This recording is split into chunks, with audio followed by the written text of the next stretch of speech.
How's it going, everyone? And welcome to Nonsense on VTWProductions.com and YouTube.com with your favorite show hosts, Aristill and Venurian, who is watching these two make an absolute travesty of things already. And Volasal, who is causing things to become an absolute travesty already. And we're here to bring you the latest news and commentary on the video games industry for the week, such as it was, but everybody's still in lockdown, so we probably won't be doing that. There's not a whole lot that's happened. We can only do our best. We've actually reached a new point in the lack of video game news. E3 has been cancelled again. Yeah, I don't know if there was anybody who actually thought that it wasn't cancelled. I'm just... Good grief. Look, get out of here, you two. No, Jeez. George Washington! I saved him! I think I saved him. So, this week on the show, provided... What on earth? Provided there are no enormous quarters flying around, we're going to try and play a bit of Weiss Schwarz, which is probably the weebiest card game you could ever imagine. As weeby as it gets. It is as weeby as it gets. So I'm going to reset that. No, give me back George Washington. No, you can't be trusted. Why? Well, he's got that right, but but I don't first, see that as a reason for anything. Oh dear. But first, we should probably look at a few of the news that have been around this week. Well, should we do what weeks we do have first? Well, my week has case. largely been setting up this. Yeah, it seemed like you started and then you became obsessed. Yeah, I kind of dove into a rabbit hole. Like, initially it was, okay, I'll just pull down a Weiss Schwarz module from the workshop, and... There wasn't one. Or there it was wasn't one. terrible. Also, we're now playing in a cathedral. That's fine. So I ended up having to sit down and kind of rummage through the workshop to find what was usable and what wasn't, and then spent a lot of time realizing that most of it wasn't usable. So when Fern mentioned this last week, I don't even think you mentioned it on the show. I think you mentioned it after the show in passing. Yes. Like, oh, this would be a thing we could try. I'm like, okay, yeah, sure. I'll download Tabletop Simulator. I've been meaning to buy it for a while now. It was cheap. So, I just got a message from him saying, go and buy Tabletop Simulator. It's something we've been meaning to do for a while anyway. Okay, this thing is tiny. Too many D20s. Never enough D20s. So the idea was, we'd play a few card games or actually do what we've intended to do for the last 6 years and actually play Weiss Schwarz on the stream. Okay, get rid of that thing. I'm trying to play with the dice and see what we can do.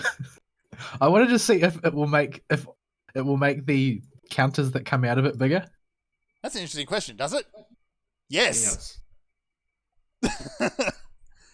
So, my week this week was largely sorting through cards, realizing that nearly nothing on the workshop for Weiss Schwarz is actually usable because a lot of it is really, really poor quality, or it's still in Japanese, or it's, the alleged Persona 4 deck, for example, is nothing but Yukiko cards. Waifu deck. It is a waifu deck. And actually, I did find a deck sharing site for Weiss Schwarz called Encore Decks. They actually have 2 categories, which is tournament and waifu decks. Well, those are the 2 main categories. Yeah, so it is a game entirely about building yourself a waifu deck. Yeah, it is a rule that you can also set that you like the standard the open rule set that nobody plays is that you can use any Weiss Schwarz card in the game. Yes. The standard rule set is that you must use them from a single IP. The narrow rule set is that you've got to build them around a single character that you're obsessed with. That's the waifu deck. In theory, you can actually make a deck like a massive crossover event based entirely around student council members or magical girls from various franchises, or pretty much whatever you can think of, provided those cards actually work together. But we'll go into that in more detail. So mostly my week this week has been sifting through, getting everything sorted out, and figuring out how Tabletop Simulator works. which has basically meant doing a lot of this nonsense when no one's been looking. Oh, we were looking. I don't know what We this were is. in- Have that. Yeah, that project kind of started off like, okay, let's just put a bunch of Weiss Wars cards in. It's kind of grown until I put a cap on it, because of let's put every trial deck from the English version of Weiss Wars into the game. Have some dragons. So I'm glad I actually put a limit on that. And I also did not redo the Persona 4 deck, because Persona 4 deck was one of the very first ones that was launched. And the English version is a mashup of like Persona 4, Persona 4 Golden, and I think Persona Q. And these were not initially intended to be all one deck, so they have quite ridiculous card text on them. Yeah, especially with things changed in the IP. Like Persona 4 has a particularly bad case of it, where they have to constantly clarify what we mean by protagonist. Yeah, anytime you get a Charlie Swaglord card, it has to account for him being referred to as protagonist or as Yu Narukami. But none of the cards say Charlie Swaglord. None of the cards say Charlie Swaglord yet. But that is his canon name. He does have so many. He has 2 popped collars. So while these two are nonsensing about, that's pretty much been my week. So Vol, go for it. Right. Well, I guess it's been 2 weeks for me because That's been a big lizard man. my work is in lockdown scheduling mode, so I have to work every second Sunday for the duration of our entire country's economy being shut down, because none of my work slowed down in the slightest. Fine. Let's just. This is Yeah. very distracting. Blocks, how old do you think we are? I love Considering Legos. what you've been up to, you'll still get no end of enjoyment about them. I'm having so much. I'm gonna build me a house. No, don't knock over my house. See what I mean? No. You can't even be trusted with blocks. Let me build a house. Jeez. No. Welcome to my life. So anyway, your week, sir. Yes, at any rate. So I'm here this week. There's probably about a 95% chance I'll be working next Sunday, because I'm scheduled to work next Sunday. But I mean, there's also a remote possibility that there'll be no work and I can just come home and do the show. But it's very remote, because for some reason, every other laboratory in the country is shutting down because the clients are all shut down, and none of our clients are bothering to shut down. They're all busy. But aren't you doing So- like food? Yeah, mostly Testing. because we do predominantly food testing. Most of the food companies still need to make food, Yes. but yeah. So the priorities are, of course, the food testing and the municipal water testing, because people like water that's not affected. So, for whatever reason, so I'll be busy. But in the meantime, I'm still here for this week, and I'll be here every second week, probably. No, my house. Anyway, Alright. so I've got 2 weeks worth of not really much to talk about, because for what the way the schedule works for me right now is very much a situation of, okay, so I have to work 10 to 12 hours on a given day and then come home and pass out, and then I spend a good amount of my time off asleep recovering from it. So yeah, that's just the way it goes, apparently. Yeah, so a lot of my free time in the previous week was spent clearing the new chapter of FGO, because the new Lost Belt arc has been launched. So the first chapter of that came out, and so the Lost Belt arc got off to a really strong start with the prologue, which happened around the turn of the year, and they scheduled it so that the story was paced so as time passed in universe, time would you would have to wait that sort of amount of time to see what happened next in the story in the real world, because it all happens around the turn of the year in universe as well. Mhm. So that was a cool start and sort of set expectations quite high. The story as it played out, I think, was fairly good. I think it was done quite well. It's very they're going for a sort of a different flavor. Like it's a bit heavier in the sense that you're no longer really just working to save the world. You're working to save your world because you think it has a right to survive over everybody else's world. So no matter what, you're going to be treading on somebody else's dreams, sort of thing. But I think that to a certain extent, the weakness in the story is that all of your enemies are magi, and magi are all humongous cocks. So they're not really that sympathetic, to be quite honest.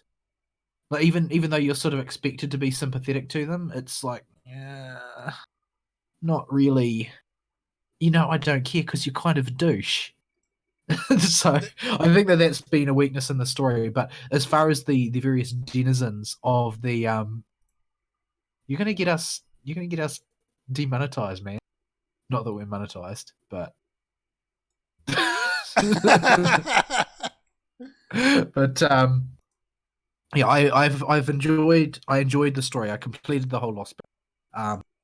There's a few interesting little mechanics that they've added. Like at one point, you've got a golem to control, and he replaces your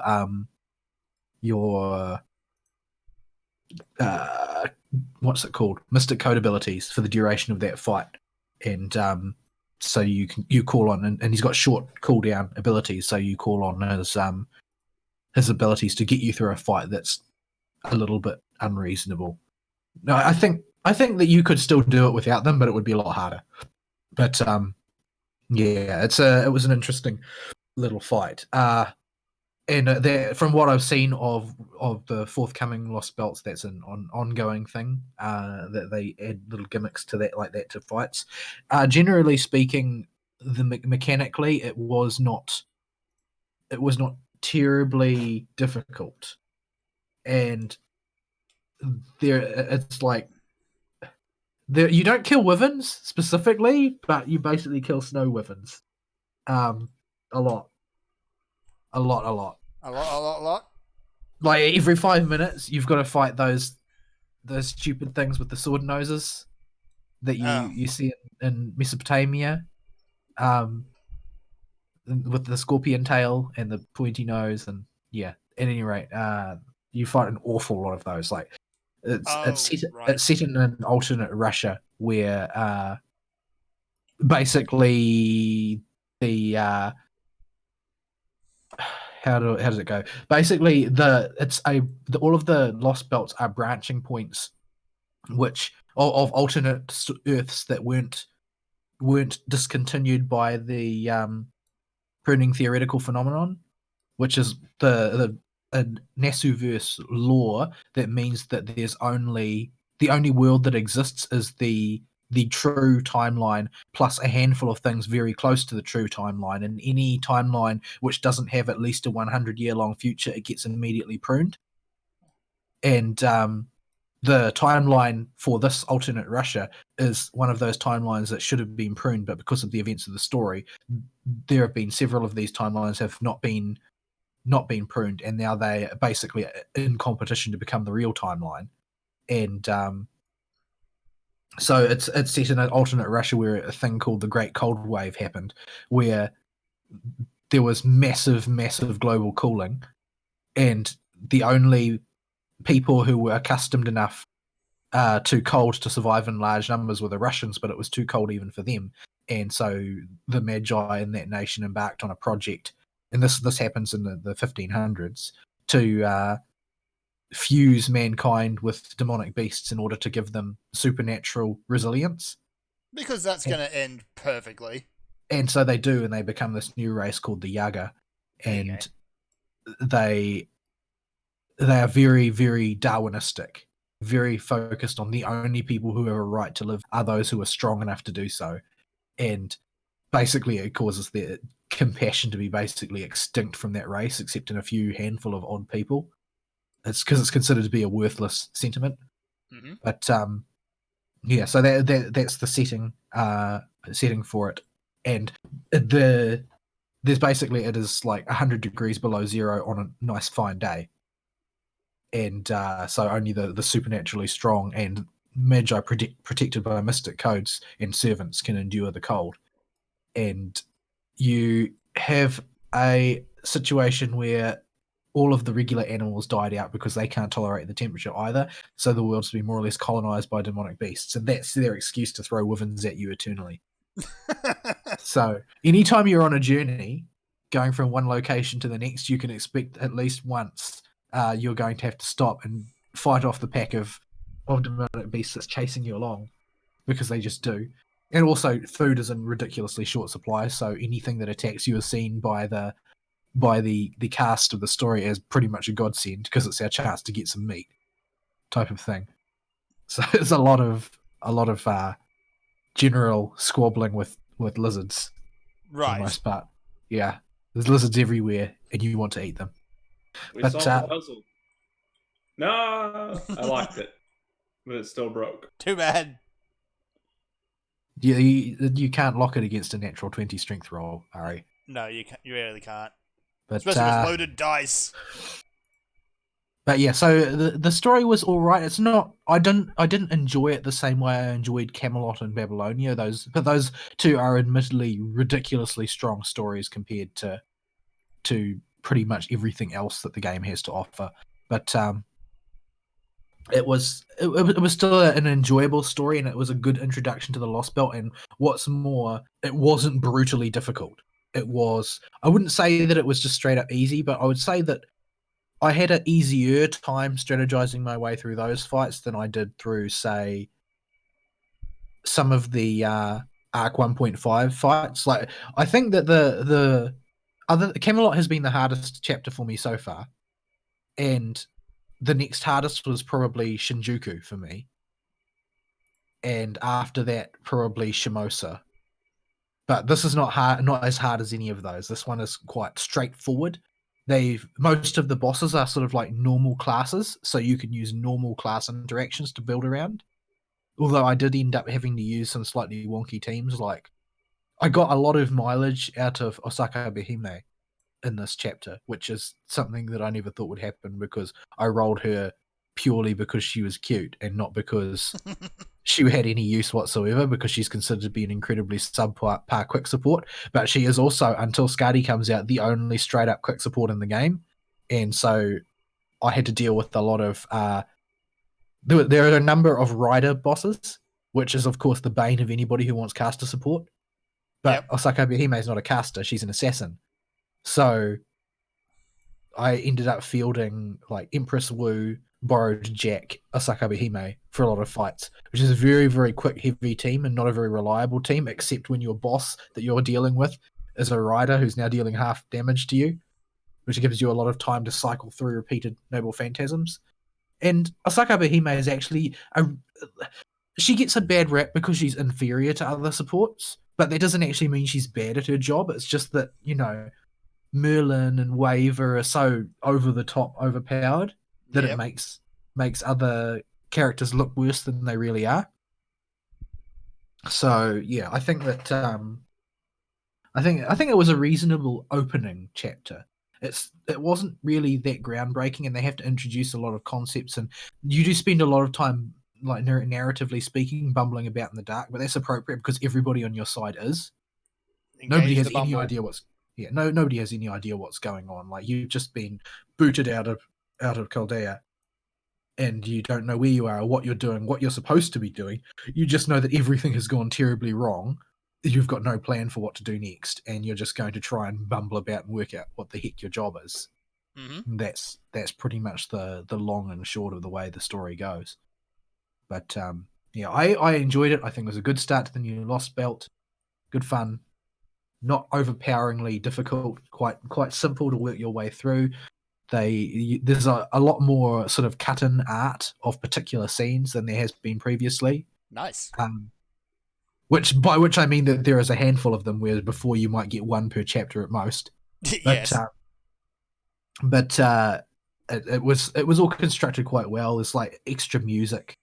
Like at one point, there are a couple of points in the story where the Avenger character plays the piano for various story points, and that it's actually got renditions of, say, Mozart's Dies Irae.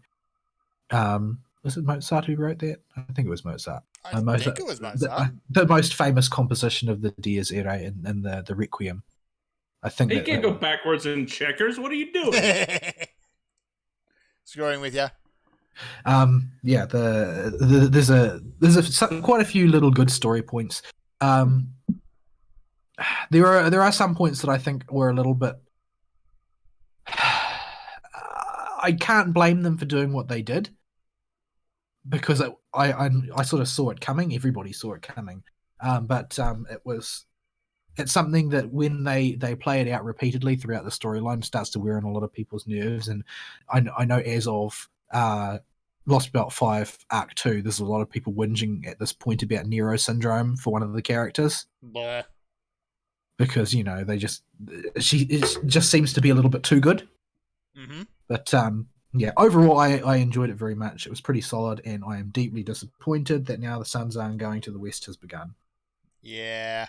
So Sun Zone Going to the West is now in rerun, and it is the worst. Just the worst. Like, the storyline is kind of entertaining, it's kind of amusing, but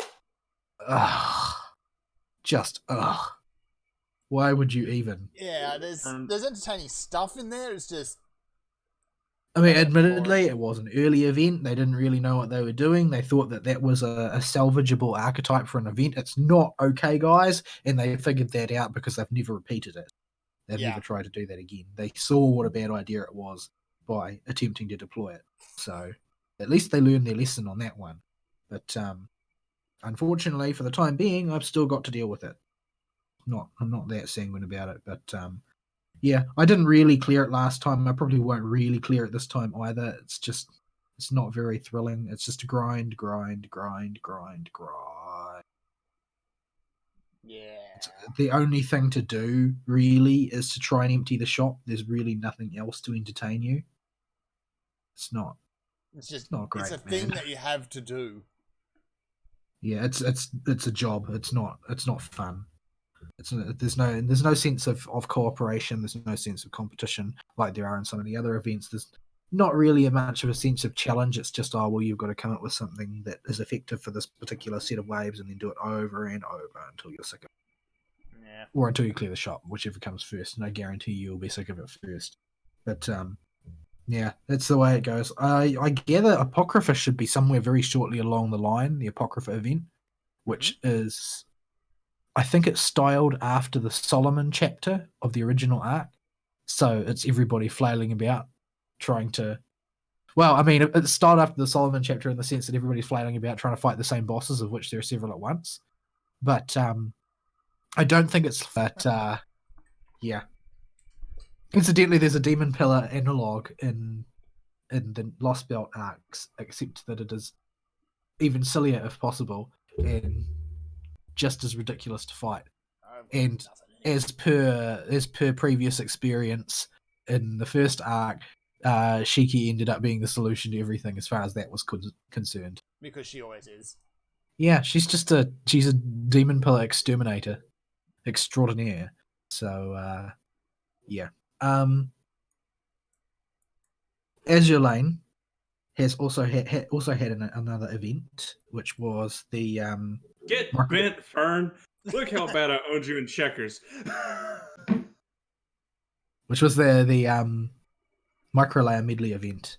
And I linked Fern an Aria video, which was pretty much an expression of my exact experiences of that event. It was just wall-to-wall endless memes and complaints about lag. I didn't understand any of it. Yeah, I missed. Well, the operative thing was that the most important thing was the maintenance. The maintenance. The maintenance. Now, the guy who made that video was playing on Sandy, but the two servers that had difficulty was Sandy and Aurora, and I play on Aurora. So I experienced the whole long and short of it, which is like they announced 10 hours maintenance, which is way longer than normally. It's either 4, 6, or 8 hours is most common. 10 hours is exceptional.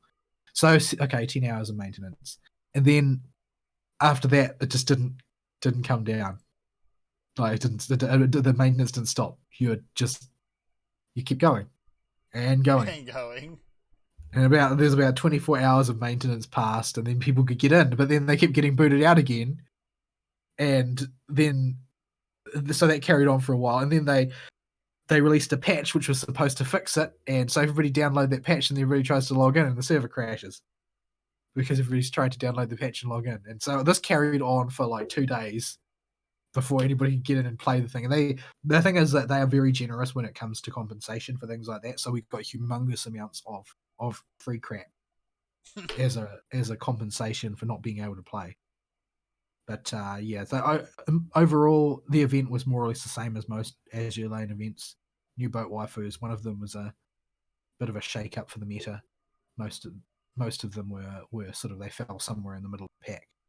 But yeah, Bremerton unfortunately has taken over the fan art scene completely because of her enormous tracts of land. Yep, as they do. Japanese science fears. And so all of the art now is Bremerton, all of it, like all of it. Oh, But, that. Yeah, she was one that was rare. Like she didn't get a rate up. She was just put on the event banner, so she had a very low chance of being pulled. So naturally, I pulled like 3 copies of her or whatever. Naturally. Even though that was ridiculously unlikely that I would, which is in stark contrast to my hundreds of courts that I spent during the release period of Lost Belt 1 and not got anything, like anything, Literally no gold. Nothing. It was impressive how bad my luck was. So I'm presuming that it was all eaten by Azure Lane because I managed to get every single event ship, all of them, without exception, for that event. So yeah, that was a thing. I spent all my luck on Azure Lane and it screwed me from FGO everything. That event finished. Now we're in the sort of like the not actually the rerun of Fallen Wings event, which is basically the only thing they do is they put up the event banner on the gacha, and they've added the event to the War Archive, which is a function that Azure Lane has that I think that every mobile game with any kind of limited events and story should have, which is basically that you can every day you get 2 tickets, and each ticket entitles you to 15 minutes time spent playing a War Archives stages. So, and War Archives stages are basically previous events. You can play through all of the main story stages, and you can farm them for as long as you can, as long as you've got tickets for any event ships that drop there, that sort of thing. So nobody can ever permanently miss an event because the normal procedure is the event will run, later the event will rerun, and then after that the event will go to the War Archives. And so all of that stuff is archived for everybody to play, and they can see all of the story events if nothing else. Also, all limited ships seem to, but over the time that I've played, it seems that all limited ships eventually just wind up in the regular gacha after enough time has passed. They'll just sort of phase them out. Usually around the time that the event that they were in goes to the War Archives, all of the relevant ships will go into the regular gacha. On this gacha, though, I haven't had as much luck. Not that I've been rolling for it, since I didn't particularly want any of the ships there, since they're all going to go into the regular list. But I did get Washington on a single pull the other day. You mean this Washington? No, not that Washington. Not that Washington. Washington was significantly larger tracts of land. I can make his tracts of land bigger if you want. No, please don't. That's a really horrifying image that is not going to the history books. Yeah, just don't Aristeal, please. Please don't. I mean, it probably exists somewhere already because, internet, but please don't. Yeah, at the internet.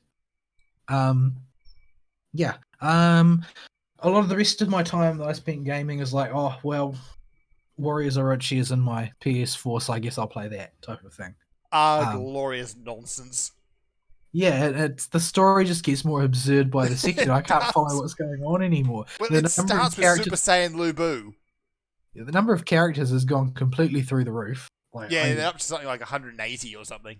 I'm only up to like chapter 4 or something, and it's still completely bonkers. Yeah, every level they had a bunch of new characters to your army and to the enemy's armies, and sometimes both.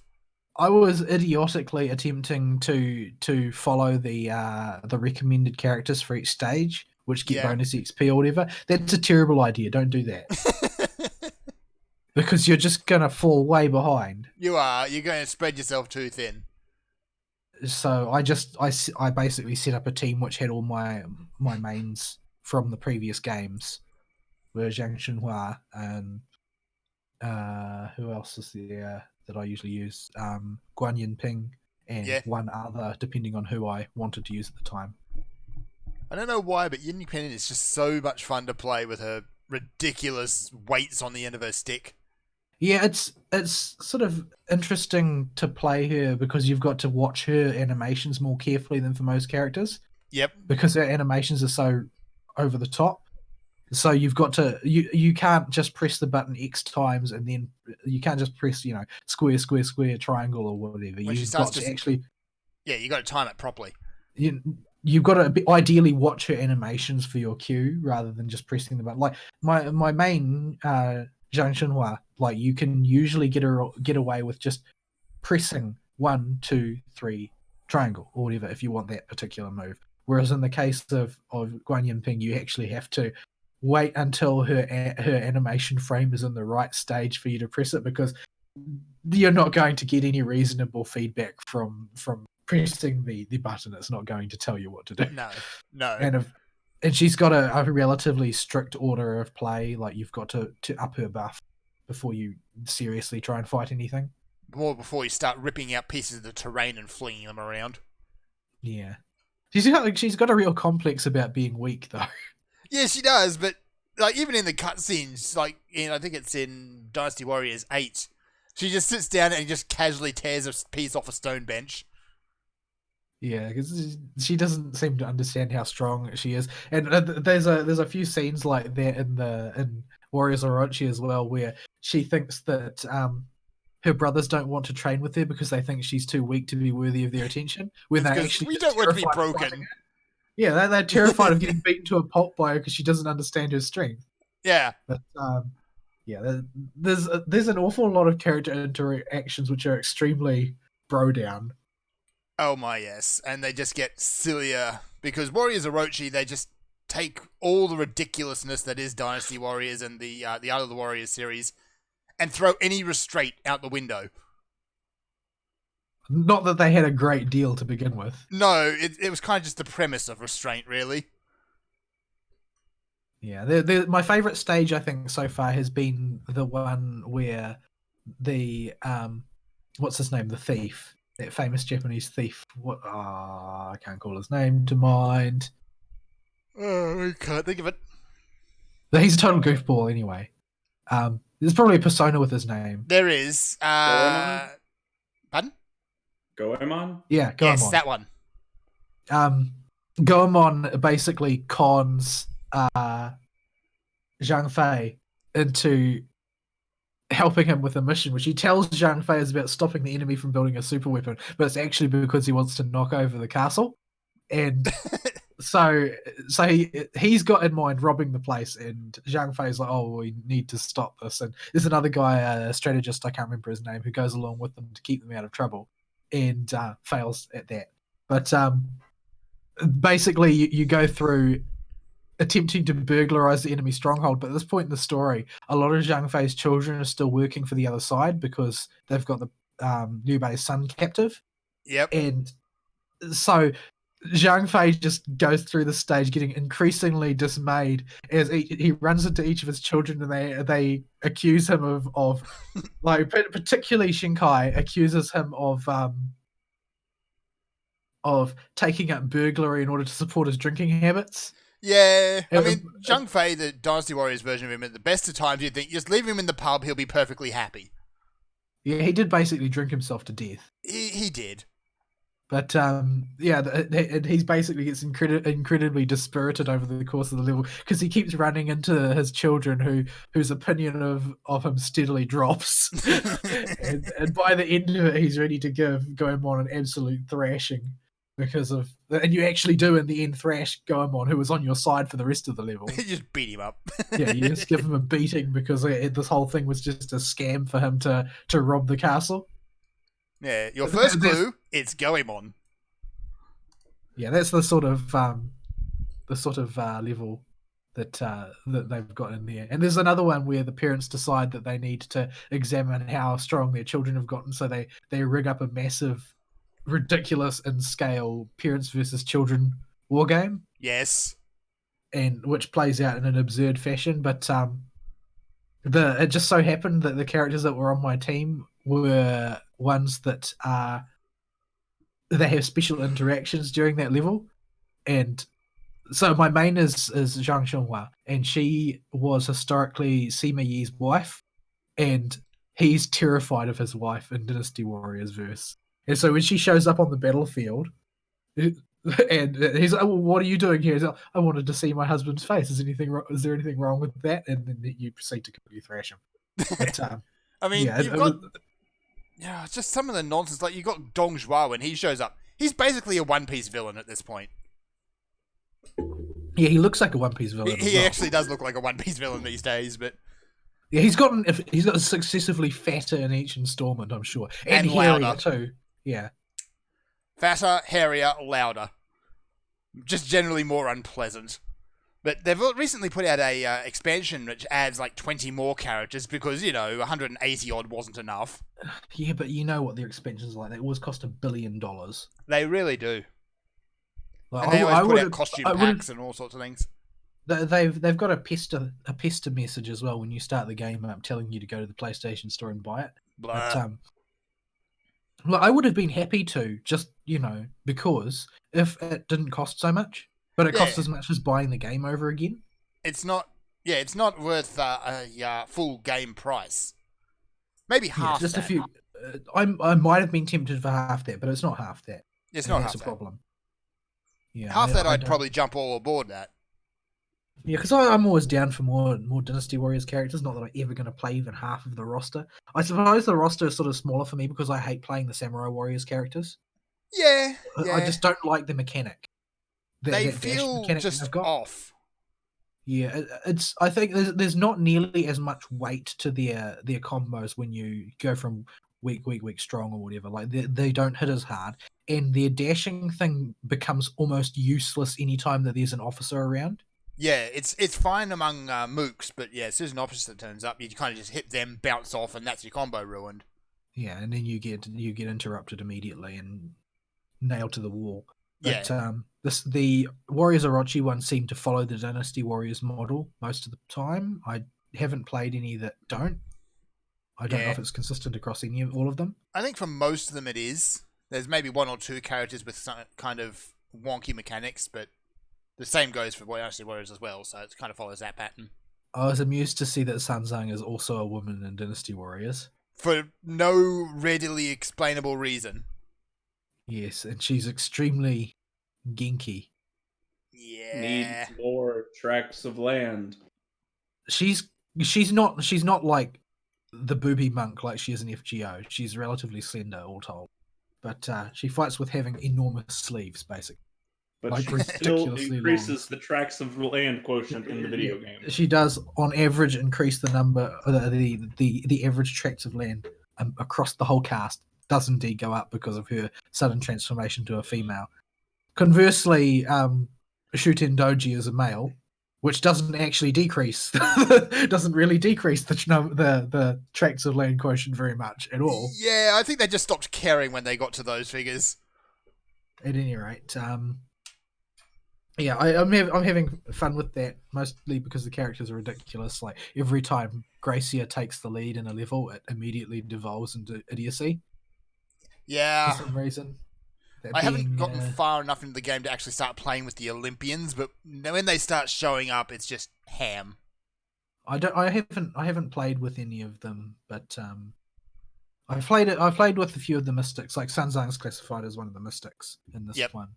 But yeah. At any rate, I'm still having fun with it. I left it alone for quite a while, but I've come back to it, and it's Dynasty Warriors, except it's slightly sillier.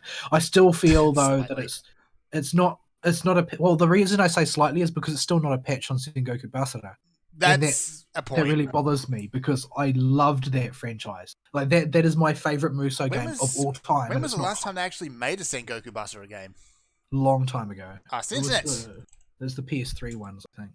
But Yeah, I think it was PS3 era. but yeah, like that's one of the reasons that I hope they do backwards compatibility properly on the PS5 is because I'd love to be able to just go you have the one machine and then play all those games again without having to fiddle about with setting up another console. Apparently, they've actually recently released a Sengoku Basara mobile game Ugh. because They're gonna it's Sengoku Basara Battle Party. ugh. It's gonna be Yeah. a disaster, I'm sure. But Sounds yeah, horrible. I like that one so much more. Like, it's Oh, my good favorite. grief. And they it's had the my Monster favourite- Wanted crossover. So you have to play it now. You don't have a choice. Yeah, we now need to play Sengoku Basara Musu Monster Hunter. It's my favorite mechanically as well as in terms of storyline. Like as much as I like Fate Extella, my love for Fate Extella leans extremely heavily on the IP. Whereas in the case of Sengoku Basara, I think it has the best Musou mechanics as well.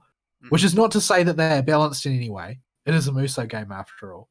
However, the are you trying to get us demonetized again, are you, Ari? What are you doing? He's writing on the table. Oh, But dear. yeah, the Sengoku Basara ones, like they have really substantial diversity in the ways that the characters operate. Like they're dramatically different. They're not just different attack animation, the way most of them are. Like they have unique mechanics. For instance, like I think Ieyasu has like you can enter at various points. You can enter into a powered up mode when he puts his hood on or whatever, and things like that. And there's all sorts of different mechanics. Like there are different stances for Mitsuhide. Yeah, there's lots of various, very dramatically different takes on how to do a Musou character. It's much more diverse than most of them. So, yeah, I really wish that they would make more of those, but maybe they just didn't make much money because Dynasty Warriors sort of has the market cornered on the Musou game. Funnily enough, And it's many, many spin-offs. yeah, but yeah, I'm enjoying Warriors of Orochi simply because it's a little bit less dry than the classic Dynasty Warriors, which is not to really say that classic Dynasty Warriors is terribly dry because it is ridiculous, but it's also extraordinarily broad, and you've got to do a lot of legwork to see the more novel stuff. Like there are a lot of levels in there that I have no idea how to trigger alternate endings. Yeah, there's a lot. Because And some of them, like even some of the earlier Dynasty Warriors ones, were very, very obtuse.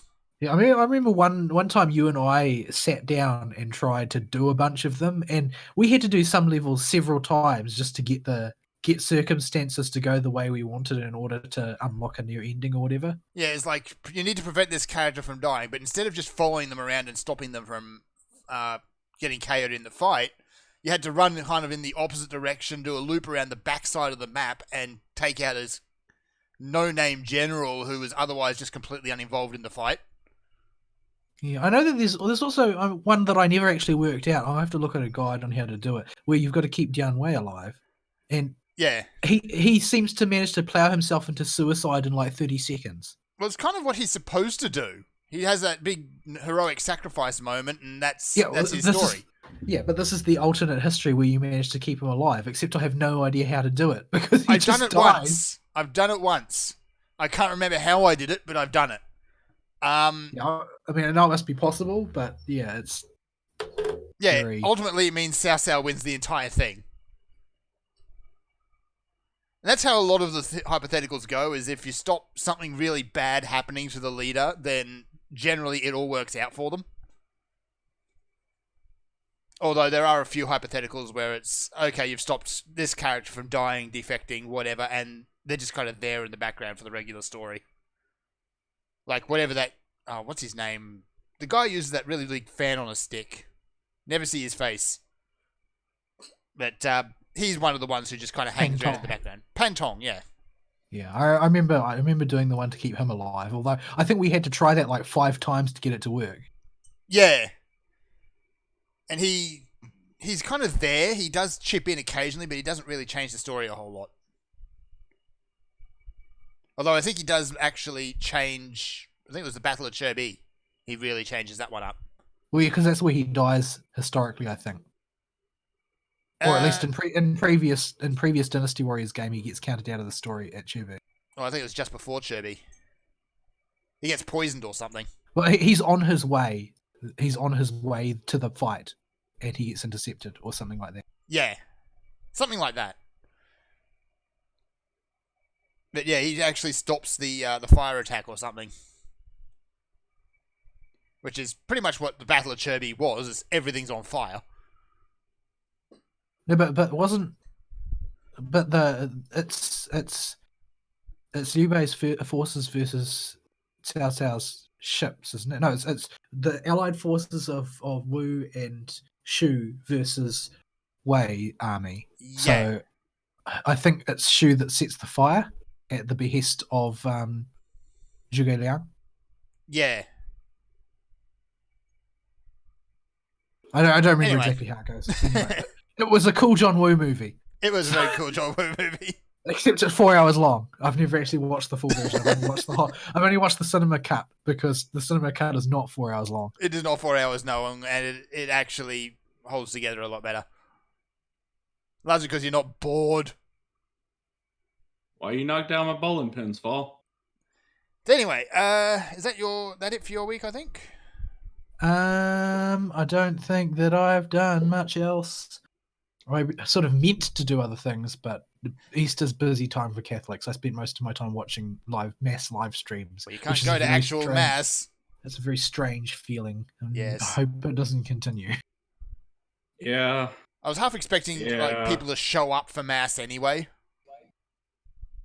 Yeah, that hasn't really happened in New Zealand. I hear it's happened in a lot of other countries, but yeah, that's because the New Zealand Bishops' Conference had already ruled on it, and as a matter of obedience, it's expected of the clergy to do as their ordinary has said.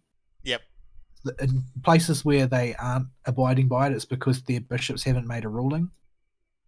So people are just still doing whatever. Because priests tend to be a bit secondary on the opinion of the civil power compared to the bishops. Mm-hmm. So, yeah, that's happening because of there not being a ruling yet. But eventually there probably will be. But Americans are very divided, in particular, on the wisdom of the shutdown because of the damage it's doing to the economy. Yeah. And the amount of death that's likely to result from a tanking economy. I mean, because there are people still alive that remember the Great Depression and the number of people that committed suicide, Mm-hmm. and the massively increased incidents of alcoholism, drug addiction, suicide, depression, all the things that stem from having your entire livelihood destroyed overnight. It should be abundantly clear what my position is on the Wu Flu debate, and that is the one that is not tyranny. All right. Let's us move on then. Otherwise, we're going to do horrible things to our timing. Ari, anything worthwhile noting for your week? I got 2 pieces of media I can go through. Number 1, I actually sat down and watched an anime like from start to finish for what's out. Guys, It aired a few seasons ago, so it was actually 2 seasons that aired. But I sat down and I watched Dr. Stone because I remembered liking the bits of the manga that I had read. Mm-hmm. And I read it a long time ago, like a year before it started airing-ish, is when I read a little bit of the manga. And I do not know if this is true for the anime or for the manga adaptation because I don't remember. But the anime adaptation has a bit of a rocky start. Yeah, it's a bit wonky with its writing, particularly. And I think it's because they want to hurry up and get to where the writer found his feet. Because it takes him flushing the entire cast on and just putting them all on the bus and just keeping Senku, the super genius kid, Yeah. and reintroducing with a totally new cast to start getting things moving in the right direction. Yeah. Like the moment of early anime. Oh, sorry. Yeah, the early version episodes of the anime really stuck out to me was them wandering around saying, "Oh, I hope we don't accidentally wake up a murderer." Immediately wake up a murderer. Yeah, It's just that sort of nonsense. He turns into a existential threat, but he gets put on a bus effectively. He just becomes a time limit for Senku to solve problems with. Before he gets cranky and starts murdering. Like this guy's going to do something bad eventually, because I guess they needed some kind of tension in the world. Otherwise, it's just an edutainment show about how chemistry works. It kind of is, isn't it? And it plays a little loosey-goosey with the science. And one thing I do like about the show a lot, if it's going to go that route, it shows the realistic problem where if you do this for the first time, even if you know exactly what to do, your execution's gonna be a little screwed up. Yeah. You can mix all these chemical compounds together. You can do all these wonderful physics and electrician work, but you ain't gonna know how to do it right the first time. It's gonna take you a few tries. And the majority of his little projects bunk the first time they try it. There's always something else he forgot to account for that they have to go back and deal with. And I thought that was actually really cool. But overall, it's not what I would call the most engaging show in the world. It's not bad. It's not great. But it was more than mediocre. It kept me watching the screen instead of, turning the dub on and doing something else. Yeah, that's something. So it is enough to keep you engaged and entertained, but it is not a particularly great show. So it's on the lower end of good for me. The lower end of good. Yeah, so okay. Not mediocre, I'll give you that. But perfectly watchable, and tells you do have to divorce your brain from the word science and what it means in a modern context. Yeah. Otherwise, because what it actually means is science with an exclamation point trademark. Science. Yeah, so you got to get that out of your head. He does do a fair amount of science. Yeah, but he is a fairly cool character to watch go through these things.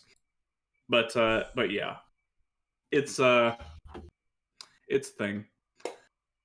I don't know if I recommend it. I don't know who I recommend it to. If you need something to watch, you can turn it on. But I didn't watch it because of Fern's dim opinion of it when it came out, so I just sort of skipped it. Yeah, it was okay, but it's not for everyone. Honestly, it's the sort of thing that you kind of really need to be in the mindset for. I think it does what it does just fine. I just don't know who I would recommend that to. Yeah.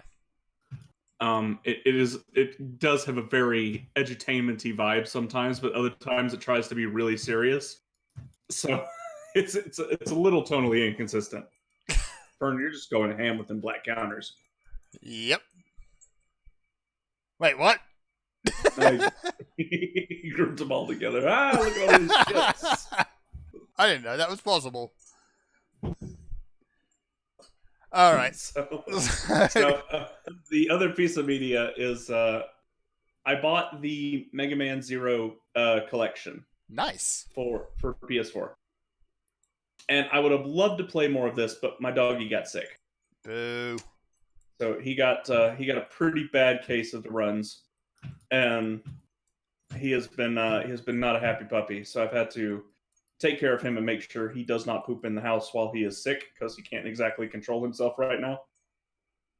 Yeah. And yeah, he has not been feeling good, and he has had many baths, and this has taken a whole lot of time. Yeah, dog with an upset stomach tends to be messy. But he's doing his best. He's trying to act like everything's okay, even though he feels absolutely horrible. But yeah, so Mega Man Zero collection. I beat 0, 1, and 2. 0, 1 is not a long game if you don't want to 100% it. If you do, you're going to be doing a whole lot of grinding. And this sounds really dumb in a Mega Man game, and it is. and they removed it from the future games in the series for a reason. Yeah. So you will literally for 3 hours be sitting there running back and forth between like a 5mm band of level respawning enemies, just mashing the Buster button to farm E-crystals to level up your cyber elves. All to get That's the most ridiculous sentence I've ever heard. It pretty just much is. I can make it worse when I tell you what you're trying to get. You can because if you level up all of the cyber elves and don't use any of them, but you have to level them all up, which are your upgrades in this game, you will unlock Cyber Elf Steve. What? Cyber Elf And Steve. then, if Steve. you level up Cyber Elf Steve, you will have all the Cyber Elves leveled up. And if you start a new game, you unlock Cyber Elf Jackson. And that unlocks Jackson mode. Jackson. And he gives you a whole lot of fun things like being able to double jump and all kinds of crap you shouldn't be able to do in a Mega Man game. Basically, for gimping yourself the whole way through the game, you get a super overpowered mode you can play on. Right. So that is how you 100% think while I listen to podcasts. But the rest of the game was Mega Man Zero. Mega Man Zero 2 does not have any grind to speak of because everything that needs leveling up and all the crystals you need can be gotten in a single playthrough. And Yep. And yeah, it was very interesting going through these games again. I've loved the Zero series almost probably more than I love the X series. They're just fun, time-killing, casual video games I can pop in and play whenever I want to. And yeah, I've been having fun going back through them. Aside from the Mega Man 01 grind. Nice. So I'll have more to report on it as I continue to chew through it. But I've been using that to entertain myself. And holy crap, you guys! What are you guys doing with this damage counter? Making a mess. So yeah, I've always been meaning to get into and actually play the Mega Man Zero series, but just time. You don't have to do the stupid grind. Oh, please no. You don't have to level up all the cyber elves. And the series does have, the collection has 2 modes that make the games easier. It has save assist mode that'll put checkpoints in the levels that you can reload whenever you want once you touch them. This voids some trophies, but not all of them. And then you have game journalist mode. Oh, jeez. Which makes you take like 1 point of damage no matter what hits you. And you can fall on top of spikes and crap. And not die instantly. You can fall in lava pits and you'll just fall backwards a little bit. Okay, Yep. Fern, you're making my computer lag. Yeah, okay, this is doing horrible things know. to my frame rate. I don't know what you did, but I think you broke it. I think I broke it. It doesn't like it when you have too many things in a player's hand.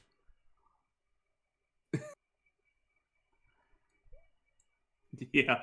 So, yeah, there is Games Journalist mode. And Games Journalist mode, thankfully, has the caveat on it, this disables every trophy in the game. Good. You don't deserve it if you're playing it at Scrudlord mode. Yeah, if you're playing on Games Journalist mode, you deserve it. Yeah. So, I've been having a lot of fun with it. The first game takes about an hour to blow through if you are good, about 2 or 3 hours if you don't know what you're doing with the series yet and are just going to bumble your way through it. The second game is a little bit longer, but about the same. So, probably about 4-ish hours. The third game, from what I remember, is quite a bit longer. Fern, if you wreck my screen, I'm going to kill you. No, that wasn't me that time.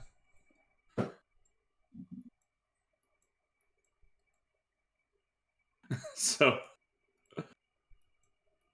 that's the thing. All right. That was very distracting. Having big, Unbelievably giant distracting. backgammon pieces pop up on my screen. That's when they're in your hand, they get blown up super big. We are most professional. Yes, we are. So yeah, that is that's all the media I got to talk about this week. So far, I recommend the Mega Man Zero collection. Thankfully, they don't require you to do any S rank shenanigans for the trophy. The S ranks in the Mega Man Zero games are notoriously hard to get. And so the mechanic is, in every single Zero game, for the four Zero games, not the ZX series, the faster you do a level, the less damage you take while you do the level, the less Cyber Elf, so healing, sub-tank, stuff like that you use when you do a level, the less permanent upgrades you have when you finish a level. You get a grade at the end from F to S. So A, B, C, D, E, F, and then S is the super, super special you did perfect rank. Right. There's no Chivos that require you to do that, thankfully, because those are notoriously hard, with some of them requiring almost frame for perfect play to get. So they don't require you to do those. So I thought I was out of the woods with doing things fast trophies in this game, because I hate doing stuff fast. Mm-hmm. I was not. They have instead required you to play a new mode they've tacked onto the game that is just speedrunning. Just speedrunning. It will pick a level, and it will load up a ghost of the devs playing through it on different, and they'll play better and better as the difficulties go up. And you've got to beat their ghost to beat their time. And thankfully, it's level select, and you have all upgrades when you do it, so it's doable. But I don't like gotta go fast trophies. This isn't Sonic the Hedgehog. Nah, it's not. So yeah, get my hand. So with that, let's quickly touch on the news. We'll take a break, and then we'll actually show people what on earth we're doing here. I think we've been showing them. Yeah, complete nonsense is what we're showing them. Alright, let me see. What news do we have? We have something that nobody honestly cares about. Stadia. Oh dear. So, Google's come out and announced that Google Stadia Pro will be free for the next 2 months, just to cover for the Wu flu. And nobody noticed. I legitimately, like, it was Young Yeah or some no-name YouTuber that I saw the video title of that first alerted me to this. Is it mean to call Young Yeah a no-name? He's not YouTuber? really a no-name these days. He's grown a fair bit. That's fine, but Although he he's does still... have Even if he does produce unbelievably banal content. He does. Yeah, it's super boring. And he just popped up in my recommended feed. He's like, Stadia free. I'm like, really? And I went to Niche Gamer because I wasn't going to watch him talk about it because he's incredibly boring. So, I mean, if you want to get in and try Stadia and realize just how much of a crushing disappointment it actually is. Well, you got to buy the stupid thing, don't you? Well, if you get Stadia Pro for free, but if you want to play any games, you'll have to buy those. Isn't there hardware though? Man. Yeah, I thought you had to get like a box. They had like their own controller and stuff. It was like gender neutral or some crap. Yeah, Gender neutral. that was the stupidest thing. It's white, so what? And green. Unless your name is the original Xbox controller, I don't think you need to put gender neutral in your advertising. Honestly, in order to use the original Xbox controller, you needed to be a gorilla. The opossum got the Xbox before I did, back when I was very, very young. And he came to me at some church event that I was at with my family, and he was taking his family to visit some summer vacation Bible school. And he walks up to me and shows me his hand with this big old blister on it. And he's like, you know, I got this playing Xbox because that controller's so big. It was like manhandling a pair of potatoes. He did not get it doing that, by the way. No, he would not have. But that's why? what he told me. Why are you pinking the table? Pink in the table. So, I mean, anyone who's actually on the fence about Stadia, this will not help in the slightest. There's no person who's on the fence about Stadia. No. Honestly, there's no one who actually wants Stadia in the first place, because it's including done. Google, probably. It'll be dead with it by the end of the year. I wonder if they internally are like, oh my goodness, what have we done? How do we get out from under this bullcrap? I mean, it's a possibility they're thinking that, but also considering it's Google, it's, oh, we're so great and completely infallible. Fnah, fnah, fnah. Oh wait, Aw. this other project fell apart. Just like all the other ones, it's okay. The next one will be the great big hit. It's not our Oh, fault. Our fault people don't want our useless crap. oh, what? You mean we have a literal graveyard of that crap? It's fine, we have infinite money.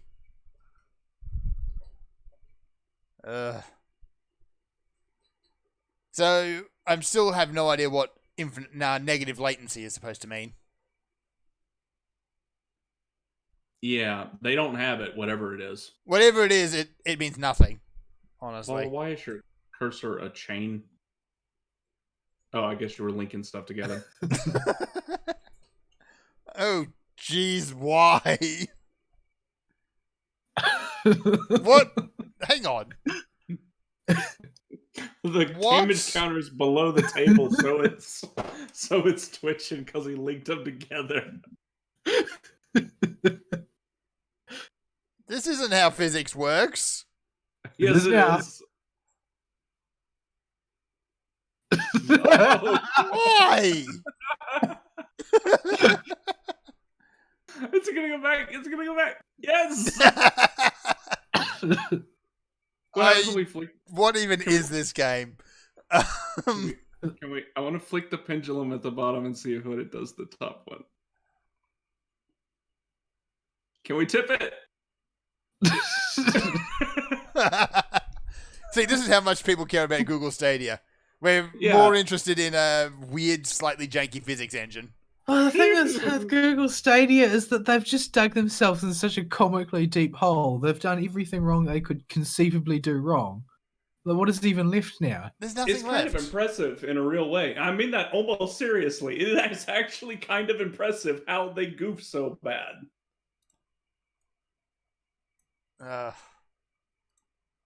All right, what else we got? We got. Did we check the emails, by the way? We did, and there's nothing in there. Mm, I'll check it again, but let's see. Animal Crossing New Horizons got banned in Winnie the Pooh Land, How is that not surprising? and it got banned because the Hong Kong protesters were using it to make flags. Of course. So you just got the instant knee-jerk reaction. That's how you do it. Ban!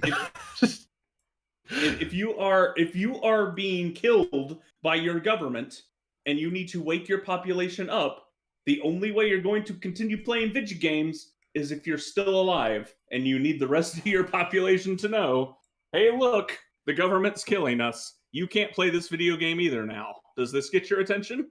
It's the most saccharine, inoffensive video game of all time. So yeah, they've been doing things like making the tiles of their floor the Free Hong Kong flag and making the Free Hong Kong t-shirts for the little characters and stuff. Jeez.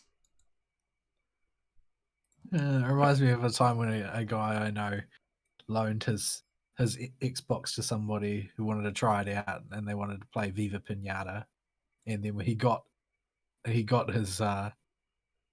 Xbox back and he loaded into Viva Pinata, all of his gardens had been rearranged into swastikas. That's another game that was incredibly harmless, and yet I miss Viva Pinata. I never actually got to play it properly, and I always wanted to. It's so silly. But not quite so much now, because apparently cute, goofily-eyed pinatas are proponents of the Third Reich. I guess. I guess. Oh dear. So yeah, once again, China's just being China. What else we got? Oh, it was probably a good time for my mic to be muted by accident because I was going on the biggest anti-China rant you've ever heard. That's probably a good thing, yes. Don't do that. China needs to be held to account for its China-isms. These are words. Let's see. Higarashi's finally done in Yeah. the US. We have a full release that isn't the terrible artwork version. So you can actually see what is going on properly. That'll be out in May. Nice. You can interpret what the characters are instead of random squiggles Ryushiki tried really, really hard to draw when he's an audio guy. Is that thing still tethered to that stupid... Oh, it's tethered to the board now. And the Is token it? is then tethered to the bowl. We must go deeper. Wait, is the bowl still around? Yeah, it's Yeah, dangling it's- off the other side of the table. Oh, okay. I wasn't zoomed out far enough to see it.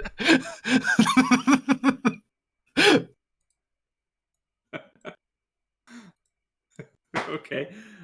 So yeah, that's a doot-de-doo announcement.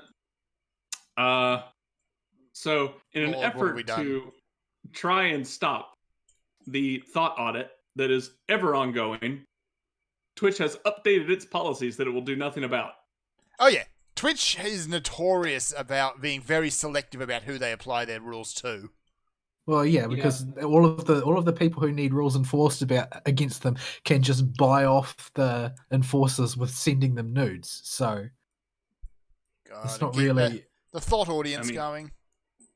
I mean, they just got to use their tracts of land, Yeah, obviously. So it's we're not just not.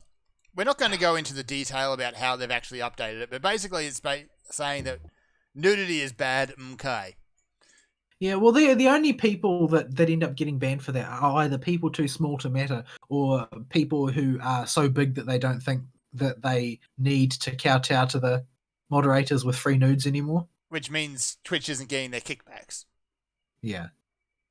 Yeah. So that's why you see the odd big name will get banned for a very short amount of time. And little Oh, that names get noise. banned indefinitely. That's a really annoying noise. So yeah, at the end of the day, nothing will change. There will continue to be an army of thoughts.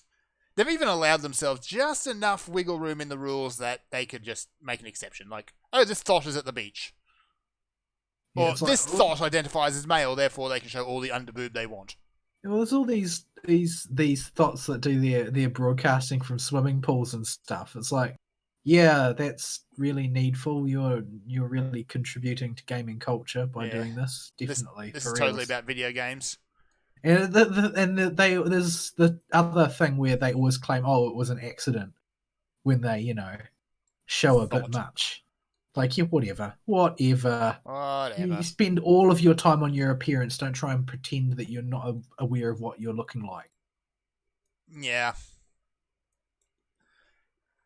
But So, but yeah. I mean, it's just it's all a farce. Like, they just pretend Completely. they actually care. They make way too much money off of those people who care about stuff like that.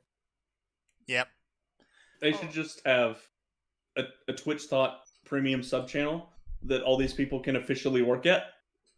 There are already websites for that. Yeah, there are already alternate venues that are in use. It's too late to jump on that bandwagon. Plus, they're still trying to cultivate sort of like a PG type of image, Like, but it's not.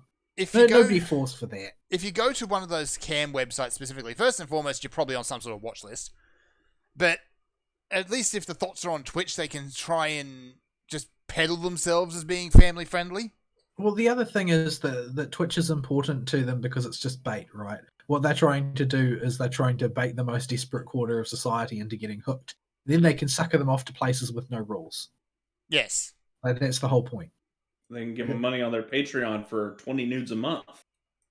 For Yeah. a can of thought water. Because the reason they've got a market for this is because they're basically selling the delusion of a relationship, which I'm not really sure how exactly that works. Like, I don't understand the mentality that buys into this. Like, I don't see how you can be sufficiently lonely as to have no sense of self-respect whatsoever. Mm-hmm. To the extent where you aren't even willing to admit that you're, You've fallen 'Cause for a thought on the internet who well, it's not doesn't even know a who you fall- are. It's like they transparently don't care. Yeah. And yet they can half-heartedly pretend to for 5 seconds, and then that's enough to warrant giving them $10,000. Like, these people exist, and I don't comprehend it at all. But like the solution to the Twitch thought problem is to stop giving them money. But for some reason, there are people who aren't willing to do that. Yeah. Curiously, lot. there don't seem to be any of them willing to actually defend their behavior. Like No. normally with such things, you'll get people to come out and squawk about how it's totally reasonable and so on. But in this case, I think that they all know that they're being tragic. Yep. They can't face that reality. They're just so in need of a relationship. They'll take the illusion of one from a Twitch thought. Yeah. But at the end of the day, absolutely nothing is going to change. No, but this is Twitch. I just thought it was funny that Twitch was trying to address it when we all know they're not going to. Every now and again, they'll make a noise about addressing it, just to try and quiet down the anti-thought people who want to go to Twitch and, actually take part in gaming content. They're probably doing it now because guys can't go out to meet girls in real life right now because Wooflu. So Yeah. they're all going to watch their favorite Twitch thought. Well, usually whenever it happens, it's someone has crossed the line to make things extra creepy. Like they've started stalking a thought in real life or something like that. That's what usually triggers it. Jeez. Anyway, and finally for the news, in things that are doomed to be a terrible idea, we are getting a new MMO called Elder Tales, and it is based on the MMO in Log Horizon. The one that everyone got stuck in. This can't possibly end well. Like, I mean, in any sense. In any sense. Like, the thing is that MMO was made to be... When it was designed, it's pretty obvious that MMO was designed to be, number one, super familiar, so it's ultra generic. Yes. And number two, also far deeper than anybody could conceivably make a real game. Yep. So it's basically a commercial failure by design. It's the sort of game that you need to actually live in. Successful in its world in which it occurs because the writer can say that it's successful. Yes. There's the other option too. This is a vector to trap everybody in a video game. That's also true. I probably wouldn't complain if it happened to me, honestly, at this point. Neither would I. Can't do anything in real life anyway. No. We're all stuck. Yeah, in a video game, at least you can make the bars go up. Yeah, Earth isn't particularly interesting at the moment. Let's see what this other world's all about. At least the reason for people getting stuck in Log Horizon was better than Sword Art Online's initial one. Because I felt like it. Because reasons. You did it for giggles. Because Kayama. What is up with these? What did I just do? Apparently you broke everything. I just picked it up and let it go. Currently it's got 4 races planned, 12 classes broken into 4 archetypes. So, healer, rogue, warrior, mage, that type of dealy. Guys, where did the other half of the board go? I think it left the universe. I think it did. I think it's still going. So beyond that, it sounds like super difficult, super generic as it is. Like you've got your 4 archetypes, which are the same archetypes you'll get. All of the usual trappings of an MMO, like player housing, crafting, and all that sort of stuff. And they say they got a non-linear story, but I don't think that's going to happen because it never does in an MMO. Yeah, nobody's ever managed to actually do that. Like, a linear story is hard enough. Yeah, a linear story in MMO is still a very rare thing. Like, we've got 2 MMOs that actually have one worth a damn. I mean, I love Log Horizon, I really do, but honestly, the reason why the story is fun is about the fantasy. It's not about the idea that you could realize this game IRL. Yeah, it's... Like, what makes it interesting is the amount of headroom that you get when you fuzzy up the rules of a video game because now it's a real world. Yeah, and how people adapt to that. Which initially actually was my original hook on Sword Art Online until it turned into, Mary Sue and his waifu. Yeah, because it just ends up being about the Mary Sue fighting things as opposed to Log Horizon, which is about, you've got, increasing levels of depression, social disorder, that sort of thing. Yeah. And, how do you deal with that? The class stratification amongst haves and have-nots, sort of like video gameized real world problems. Yeah. Like there were interesting aspects to that, and also the game itself and the way it interacted and the sort of the headroom that they had when it stopped being a game to subvert and play with the game's rules, such as they were, also made it interesting. But none of that can be realized in a real video game. What are you doing? Don't know. I'm flipping the table. Yeah, so it's like it'll be a neat little thing. It'll probably get a few people to jump in and have a look at it just because they like Log Horizon. But unless it comes up with something new and unique to keep people there, I don't think it's going to last particularly long. Oh. Are Although I am at least glad to see someone making an attempt at a new MMO. Yeah, the genre's been pretty stagnant. I'm just watching these 2 damage counters buoy every time I pick up the board. Oing, oing, oing.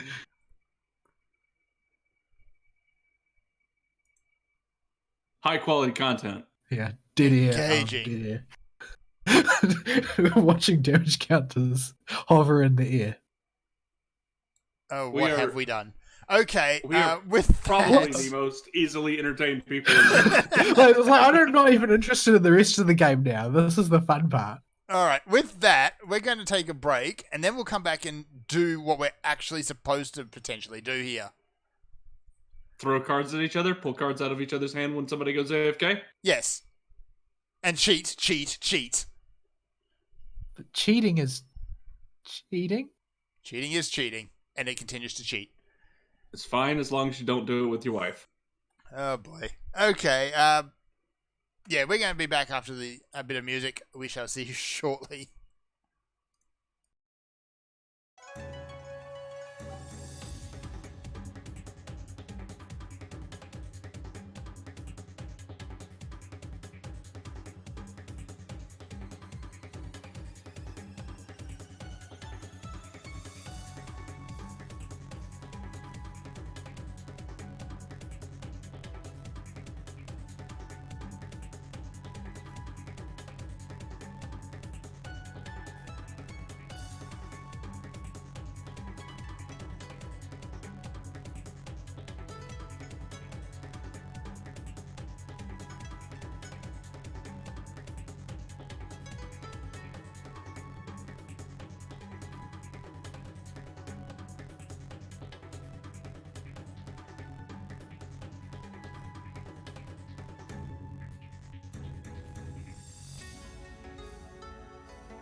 And we're back. And shenanigans abound. So let me try and reset everything here so we can actually play some game. So Weiss closing Schwartz. is- Oh, Okay. Those go over there. I'm going to lock these. Damn it. So, right. What were we doing? Weiss Wars. So, yeah, it's the weebiest card game going. Basically, the concept is you have two anime and you basically fight each other with them. So I'm going to let you two have a game, and I guess I'll risk rules and camera. That's good. Vol- Somebody can watch the rule book. Yeah, I'll keep an eye on the rules, make sure neither of you are shenaniganing. Alright, so I've actually got a bunch of decks already put together, although some of which are unusable, like who wants waifus? Waifus for everyone. Nobody wants waifus. Now I'm going to delete all those. Vol, I have here a selection of anime. You can have, let me see. I'm actually in the wrong folder. There we go. You can have some Dog Days. You can have Hatsune Miku, No Game No Life. You can have Fate Zero or Madoka. Or Fairy Tail. I want Project Diva. You want Project Diva? There you are, sir. Blep. And Ari, which one would you like? You've got Disgaea, you've got Fairy Tail as well. No Game No Life, Miku. Well, no, you can't have Miku. You've already got Miku. I got. Oh, you got Disgaea. Okay, we'll go with Disgaea. Put those away. All right. So you begin the game by flipping your decks and shuffling them as you do with any other game, and Oops. you draw yourself cut rather 5. than Shuffled instead. What have you Yeah, done right. over there? I accidentally clicked cut because it's immediately below shuffle. There you go. Yeah, the Miku ones have the unique card back. Because apparently somebody really likes Miku. I don't actually... Okay, so yeah, it's got bits still in Japanese. That might actually be a little bit easier to read. I've got the real cards anyway, so I can Yeah. just read it out. Okay, so And you draw 5 to begin. when we mulligan, they go back. They go to our waiting room, right? No. No, I think they reshuffle. But oh, hold on, I don't remember actually. You can just have Jern, you're the rulebook person. There actually... I don't think there is unless I go into the No, minutia filled playbook. No, there is a rule, a basic rule. My light is running out here, so I can't actually read. Because it's approaching night for me, so I haven't turned the lights on. I'm looking at the wrong side of the manual. Each player draws 5 cards. Player who takes the first turn can then take any they don't need and place them in the waiting room and draw the same amount from their deck in return. And then the other player can do it. Okay. But we haven't flipped a coin yet, so... So you can dump it Alright. in the waiting room if you so choose. All right. All right. So heads I win, tails you lose. No, we're not doing that again. I'm taking that. Yoink. Vol, call it. Heads. There you go. Up to you who goes first then. I guess I'll start. All right. Not that it makes a great deal of difference since this is going to be a clown show no matter what. So I will... Look at It's Alt to zoom, the right? Vocaloids. Alt Yeah, to zoom. Alt will bring up the card in a bigger vision, and you can use your mouse wheel to make it even bigger if you so choose. So if I draw something from my hand, does it flip automatically, or like I don't? If you draw it from your hand and plonk it where it's supposed to be, it will flip. Okay. Right. So if I decide I'm going to put this one, is that face up? It's face up for me regardless. Right. But is it face up for Ari? Because I don't. Yeah. I can Okay. see that. Because I don't know what things are going to be face up and face down based on when I pull them from the hand. Yep. So I'll mulligan all the stuff that I can't use right now. I think. So okay, we're doing a mulligan. No, I'm just gonna redraw. 4. 1, 2, 3, 4. That's All not. right. That's actually worse. But I've used up my draws now, so now it's Ari's turn. All right. So I'll mulligan 3. This is significantly worse. Yeah, that as far as opening hands go, that is awful. Man, it's I'm too over far before it down. started. Put the booby lady in there. Put the only 2 characters that were worth a damn This from. guy, there's quite a quantity of booby ladies. Well, it's a booby robot. I thought it's like the original Tatenko property. Yeah, there's like I'm about to play all the flat. There are no tracks of land in my hand, but 3 female characters.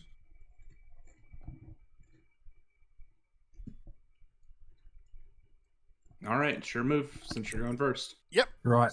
What's the first phase? Okay, first phase is the draw phase. You draw yourself a card, as you do in every other game. Well, actually, it's the stand-up phase, but that doesn't apply in this case. Draw. Draw! That sucks. That's... I'm really bad at drawing. Yeah, you've done it wrong. Well done. Next up is the clock phase. You can choose to take yourself 1 damage by placing a card into your clock, and then drawing 2 cards. Right. I'll clock this one. This is going to be forever until I can use it. And then I'll draw 2.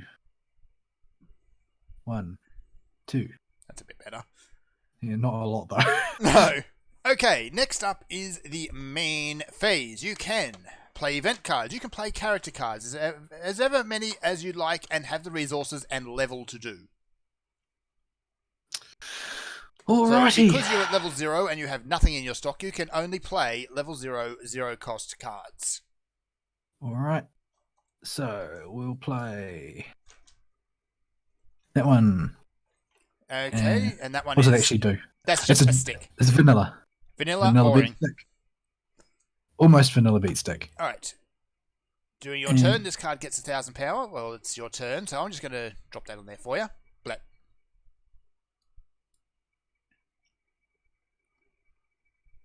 Alright.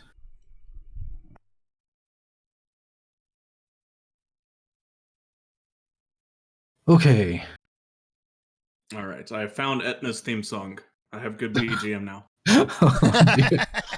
I don't think Fern is operating a BGM system in this. No, I'm not. Right. So let's see. I mean, I probably could. So we're using black for 500 and white for 1,000, or the Other way around. So black is a plus 1,000, white is a plus 100, and gets to use the coin for a plus 5,000. Okay. And Washington is our 5,000. Okay, got it.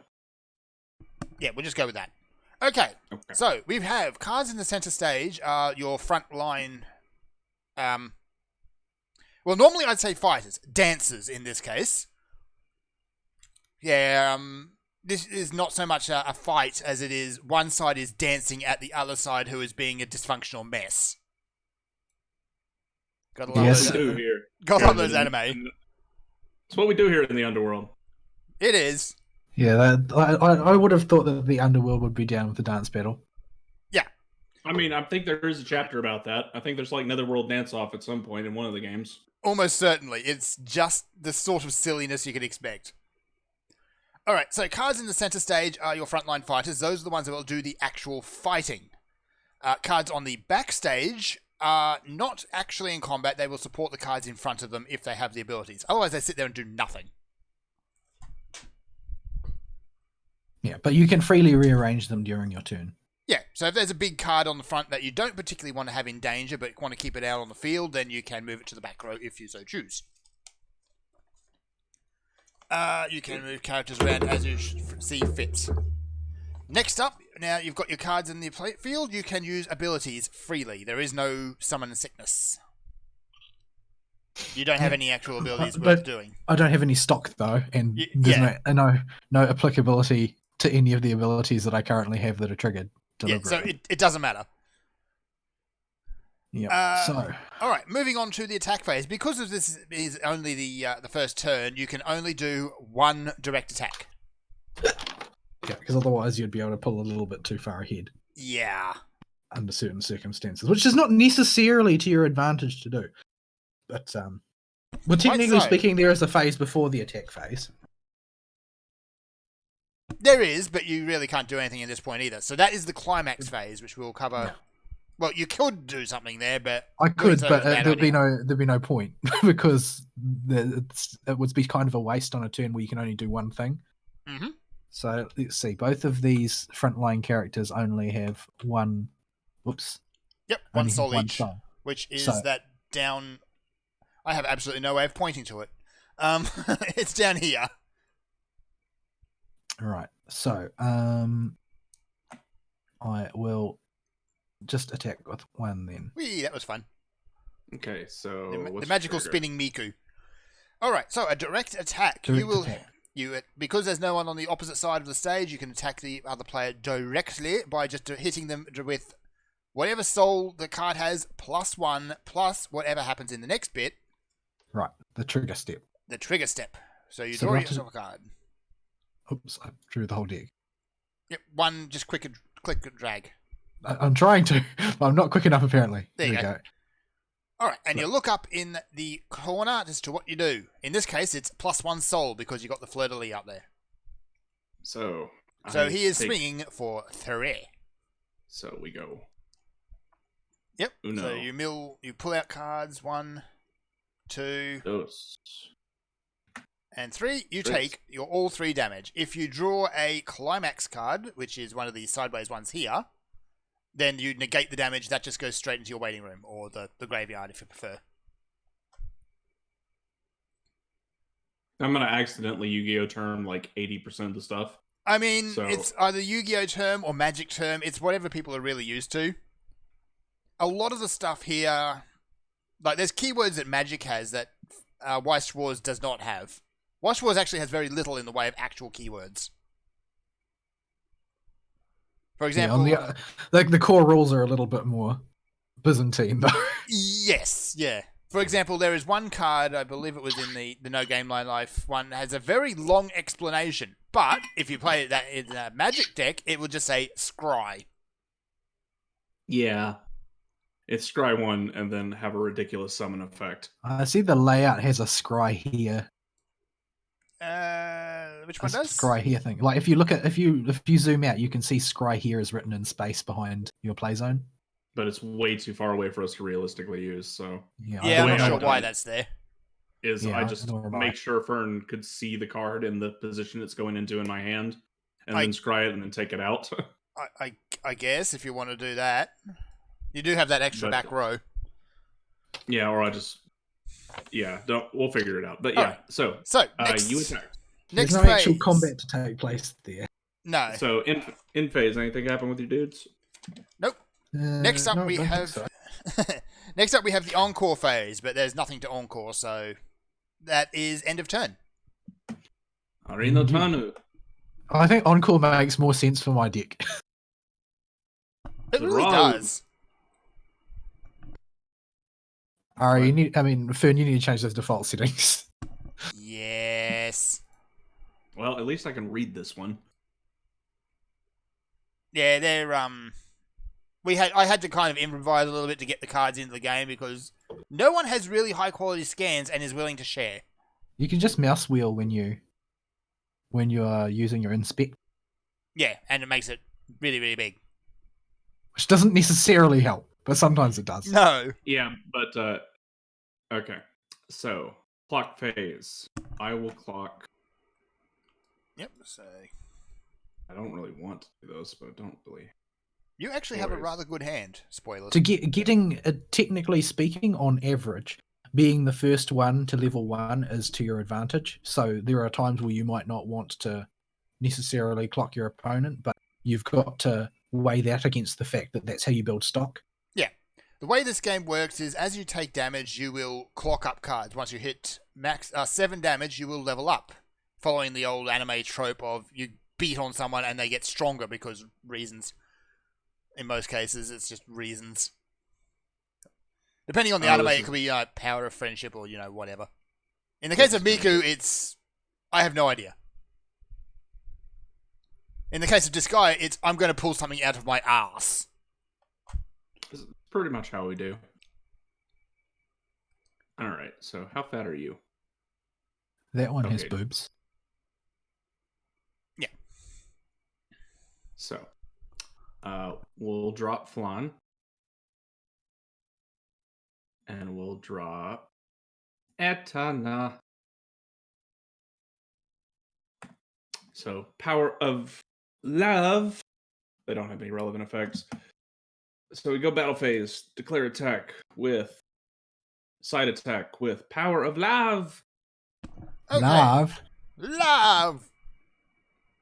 Okay, I'm just going to try and read. You know, this. excessive animations with very low Okay. quality sprites, the whole bit. Side attack. Instead of banging her face directly against that bishy little Vocaloid over there, she's going to go around him at the cost of a soul point. So she'll do less damage. Well, actually, it's See- level 0, so there is no penalty. So it will depend on what happens when I draw. I'm effectively doing this just to flip over a card. Fair enough. So let's see. And let's I didn't want to do that. What do we got?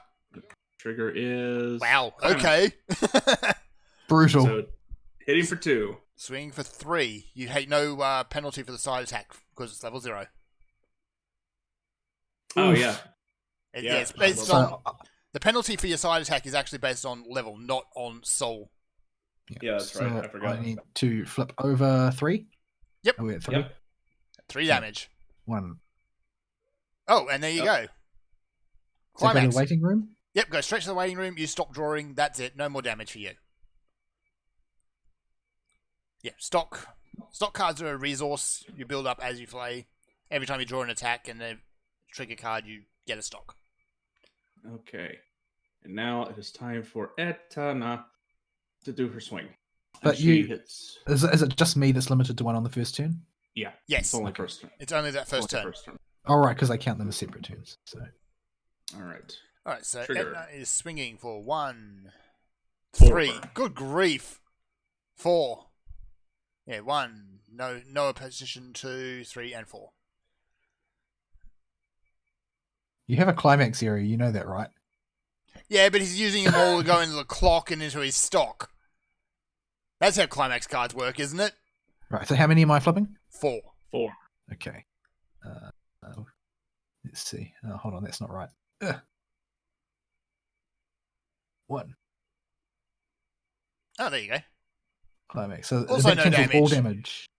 Yeah. Yep. Except that I'm kind of shooting my wad a bit early here. Yeah, you kind of still need to get to level 1. Yeah. Like, a lot of level 0 cards, some of them have uses, but by and large, a lot of them are just cannon fodder. I need to trust So- in the spleen of the cards. Yes. the Also, speed. our stocks don't have a way to lay them out like they are on the board, so we just got to look at the number and remember. But Yeah, you can if you're very, very, very careful. Yeah, if you kind of... Oh, no. Never mind. I saw So, you do it could- before. yeah, if we we were could- actually playing this at an actual table, we would have the stocks spread out nicely so you could kind of see it as a gauge. But Tabletop Simulator doesn't want to play nice and insists on cramming them into a pile. Yeah, I expect the way that they're spread out here is within snap distance or something. Yeah. But anyway. Right. Is that the end of his turn yet? Yeah, I'll encore phase, in phase, your turn. Okay. So stand up. So Yep, so untap, basically. this counter goes back on because it's my turn again. And hold on. Is that the whole one? Does it trigger then or does it trigger later? Nope, triggers now. Okay. Right, so I'll draw. Actually, I think it's supposed to trigger at the start of your main phase, but doesn't matter. No, it's his turn. It triggers before the draw phase. Yeah, it's a continuous effect either way. Draw. That's so unhelpful. Oh wow, yeah, that is. I can This is peek. just, it's gonna keep happening to me, isn't it? It's gonna keep happening. Right, let's see. What have we got? I want to look at the things and the stuff and the place. and the dude and the what have you.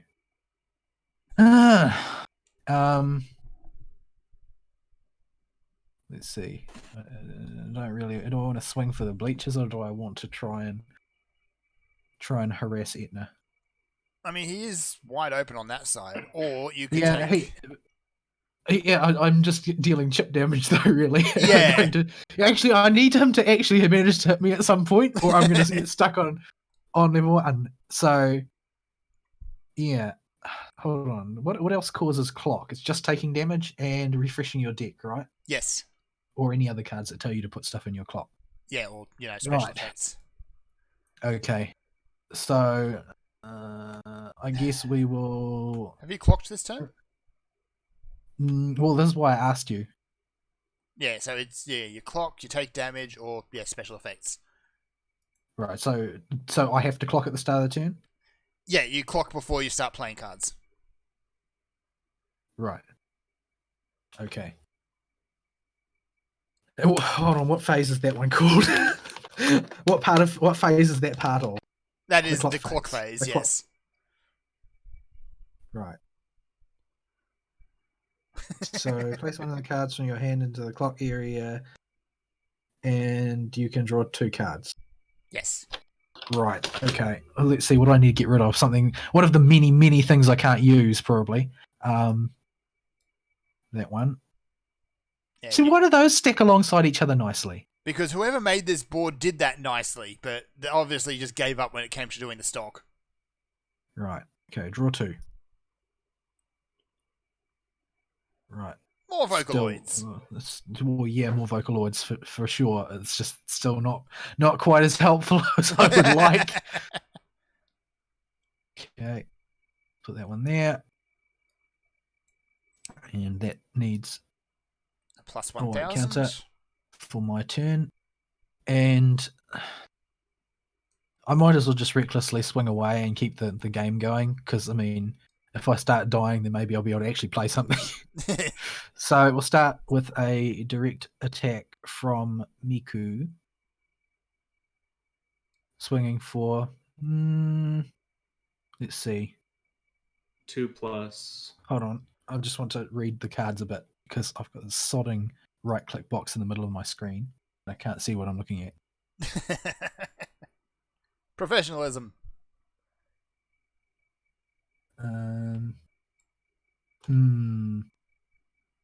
Alright, so Miku is currently swinging for... I'll just swing for 2. Yeah, swing for 2. And your trigger card? Yeah, hold on. I'm just trying to... Okay, swing for 2. Yeah. That one. No. No. No. Nope. Come stop on. that. Wait, that's a climax. That's a climax. Those go into your waiting room, your graveyard. I couldn't tell at first. Why are you doing this to me? Speaking of, you've got a climax in your clock again. Climax cards are really stupidly good, but yeah, sometimes they can get in the way. I don't know if you'll see any of them at this rate. We seem to be burning all of ours. Yeah.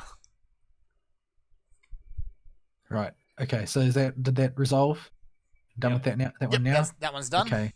So I guess I'll just wildly swing. 3,500 against 2,500. Any special effects? I don't have any to apply. No, I don't have the card. Nope, that nothing that triggers her applies auto here. effect. Okay. All right. So Oh, no. This is a trigger. So Flon is down. Ari has the option at the end of the battle phase to encore her or let her go to the graveyard. But we're not in that phase yet, so... We're not up to that point yet. That's why it's upside down. you Hitting me for 2. Prinese. It's also worth pointing out that even if you manage to block a character's attack, the soul attack still goes through. No, the power of love. Power of love. Okay, resolve that one. Okay, now I'll swing wildly with this one. Alright, swing with your other Len.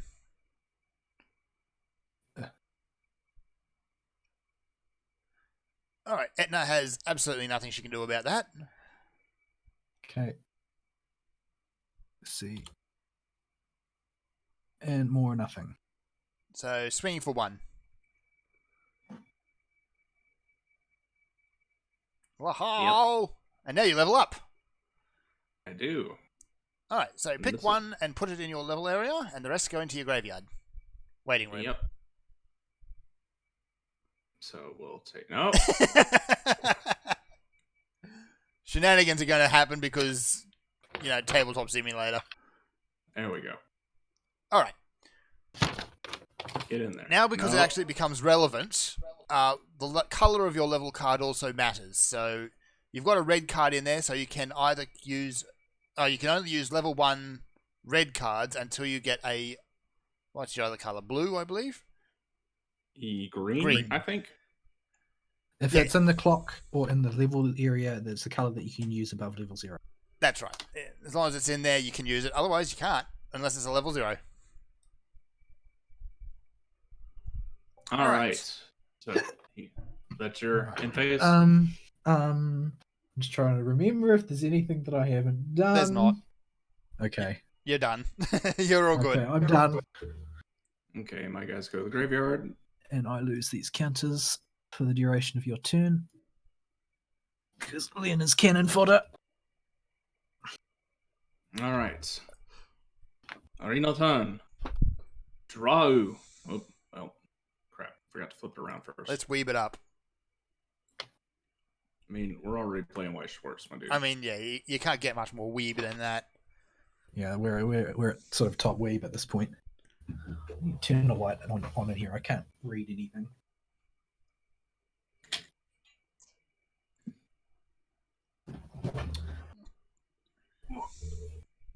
All right. Alrighty.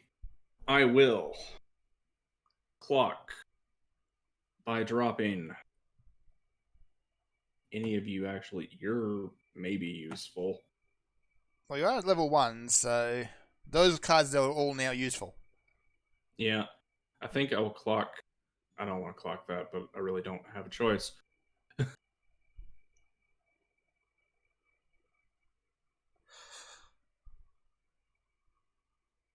Okay. Draw 2.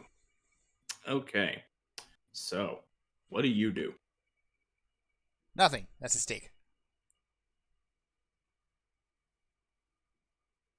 Oh, wow. That would be really good. But, oh no, that doesn't do anything because you can already do that.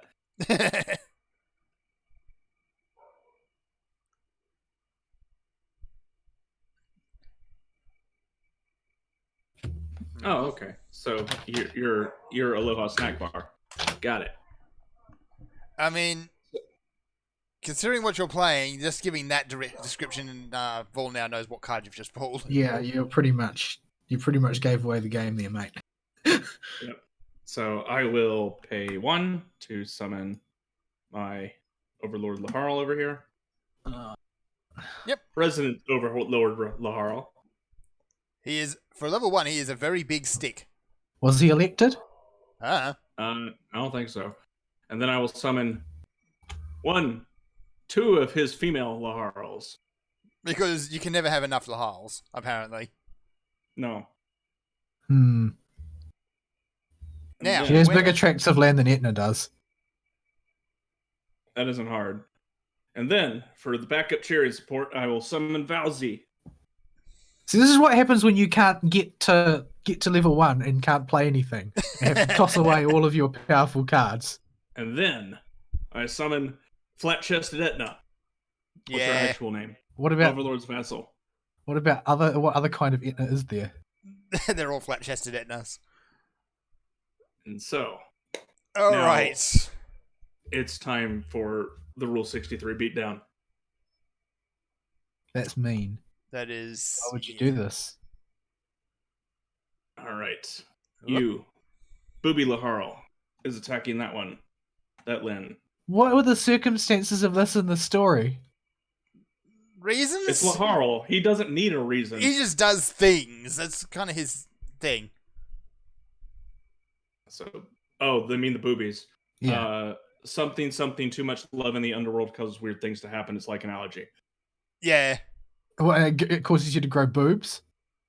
sometimes. This is Disgaea. If it makes sense, it doesn't belong. It clearly didn't work for Etna. So trigger card is Gate. What's Gate do again? Gates. What type? That's return a climax from the waiting room, is it? Or is that Alright. the character from the waiting room? I think it's character. Let me check the rules. That one's character, I think. It's written on the card, isn't it? Yes, it is. Yeah, a You lot of doing the- that? No, is it? A lot of the When trigger this card cards it is. triggers, you may choose a character from your waiting room and return it to your hand. All right. So character. So yeah, trigger only, cards huh? don't just add additional damage; they can have other effects. But generally, the other effects are only on climax cards. There are exceptions, but generally that's true.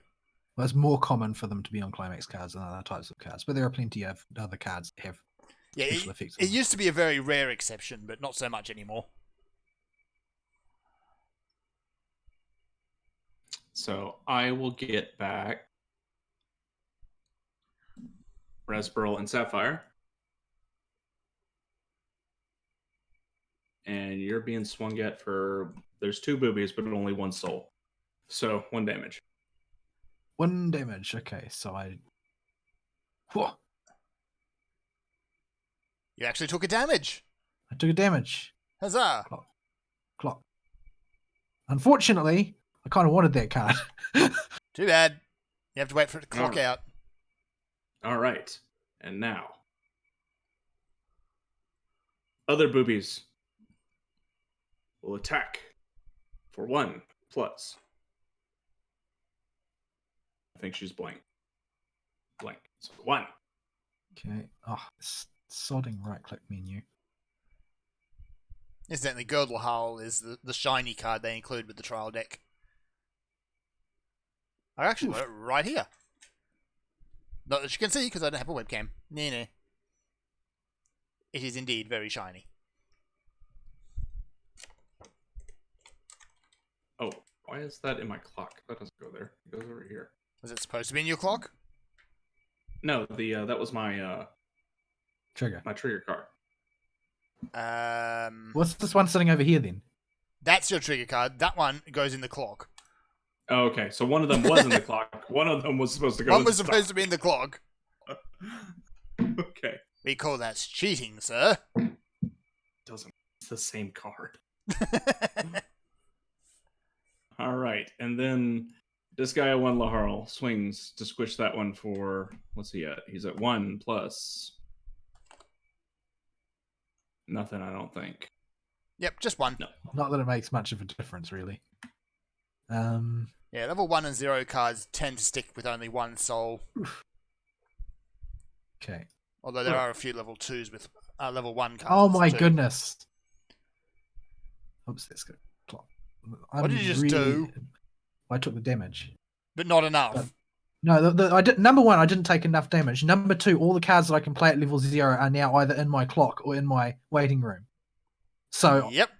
I may simply just lose out now because of card RNG.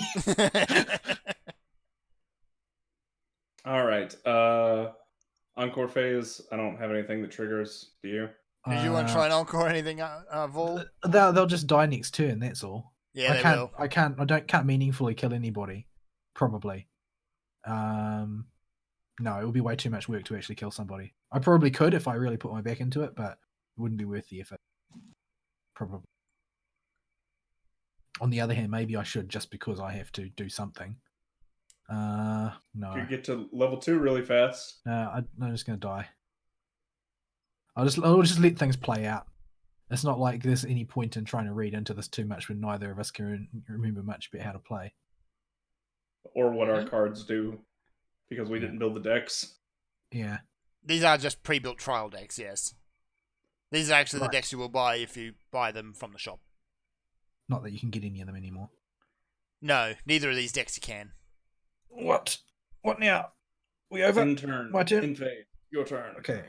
There's nobody to stand up, so I'll just draw. Draw. Draw. Not helpful. Clock. Clock. Who's going to go into the clock? 6. And so I will draw 2. Yep. less useful? Not useful at all would be how I describe it. Like, this is really super not good. Riku's dancing is sufficient to prevent taking damage, but you're not building up power if you're not taking damage.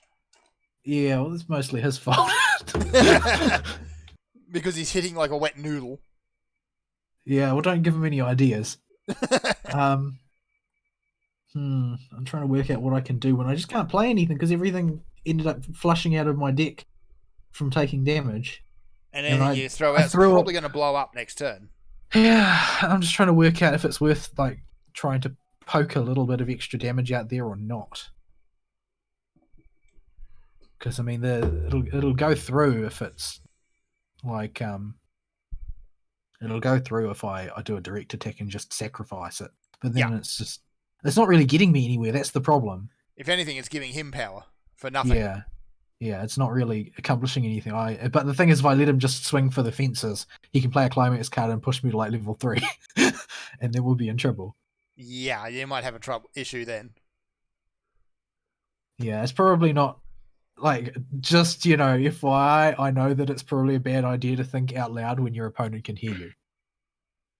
But this is for instructive purposes. I mean, these are anime. You are supposed to stand around and monologue for half that's the fight. true. You're supposed to explain all your moves. Exactly. Your opponent also has no clue what's in the deck. Even though all your opponent needs to do is actually listen to your monologue. This is anime, they don't. Yeah, monologuing. Monologuing is great. I love Unless it's for comic effect. Monologuing is totally cool. I don't know what I can do other than just sit here and wait to die. Like, yes. That's pretty much it. I've just gotten really unfortunate draws. Like, the random number generator does not like me very much. Yeah, I spent all of my luck on Azure Lane. This might just be some FaceTime. Yeah, I can't do anything. I just have to wait. So I have to pass over to you. Like, I can't do anything. I can see maybe 2 moves, but they'll none of them are productive though. No. They just create a slightly more disadvantageous situation. All right. This is going to be interesting. Draw. What the hell are you? We're off to a great start.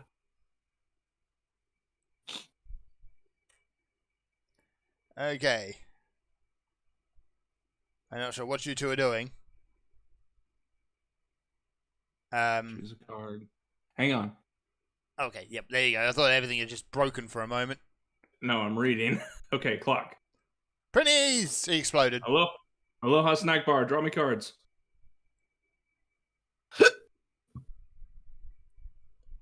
Draw. Oh my. What is this deck's infatuation with Girl Laharl? What do you think? There are 4 Girl Lahals in the deck though. One of which is shiny. There's about to say there's more than that. No, that you can only have 4 cards in a deck. No. There are more than one version of Girl Laharl. Oh yeah, you've got the Eternal Idol Girl Lahal version in there somewhere as well. And then there's the Climax card. There is also the Climax card. Okay. So Who's I think actually we're on the just front gonna... of the box? Girl Lahal. Dog. Is this like a central plot to one of the games or something? No, it's a one-off side chapter. It's clearly the most important one. Apparently so. All right, swinging. Trigger is nothing. Okay, how many? So 2 damage. 2 boobies, 2 damage. 1, you can level up. Well, he has to flip the next one to see if it cancels. Yep. So I believe you actually level up before you draw the next one. But only if it wasn't cancelled, though. Only if it wasn't cancelled, yeah. So you've got to flip them all first. Yep. Yeah. Okay. So was it just 2? Yep. Okay. So I'm going to put one of these in my level zone. I picked the most worthless. Len has been useless. Yeah, like, dude, Len, you're not really being much of a bro. It's just not. You're not really doing it for me, man. It's really not. And if you drop all of them in the waiting room, they should all... You should just be able to... Oh, hang on. Let me get that for you. Oh, well. There we go. Right. Okay. Resume swinging. All right. Other two boobies. 2 damage. They don't spin. No, spin the other way. All right. Trigger is That's a prenny. nothing. So 2 damage. 2 boobies, 2 damage. Flip. One. Flip.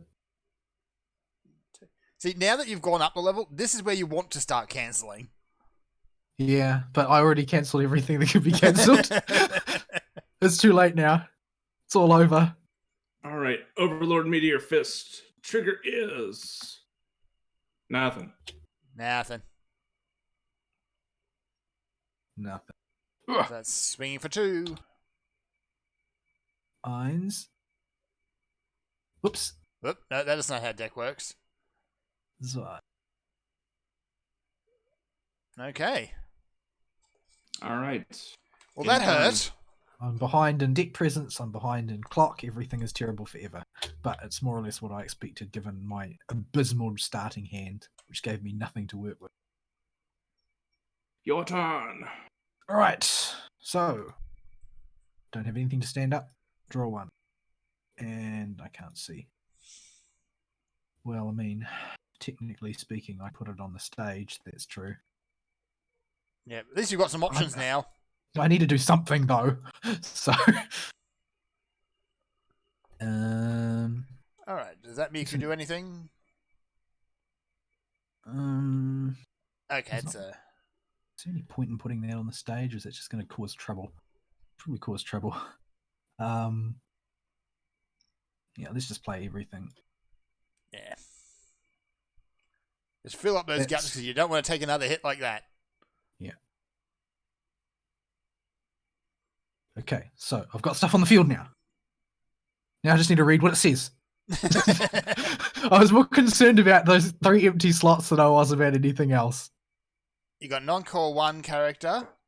You have a Climax Synergy character, which doesn't actually have the Climax Synergy logo yet because it's before those days. But yeah, and you have a stick. A stick, a beat stick. A stick for the beating. Yes. Alright. Well, let's try and actually do something so I can catch up. We'll just see how badly Ari punishes me for it.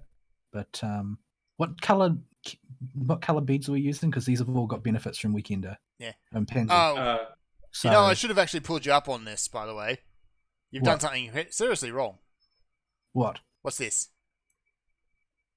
Do you have any green in your clock? Oh, yes, you do. Right. You never mind. You've got green in your clock. You're okay.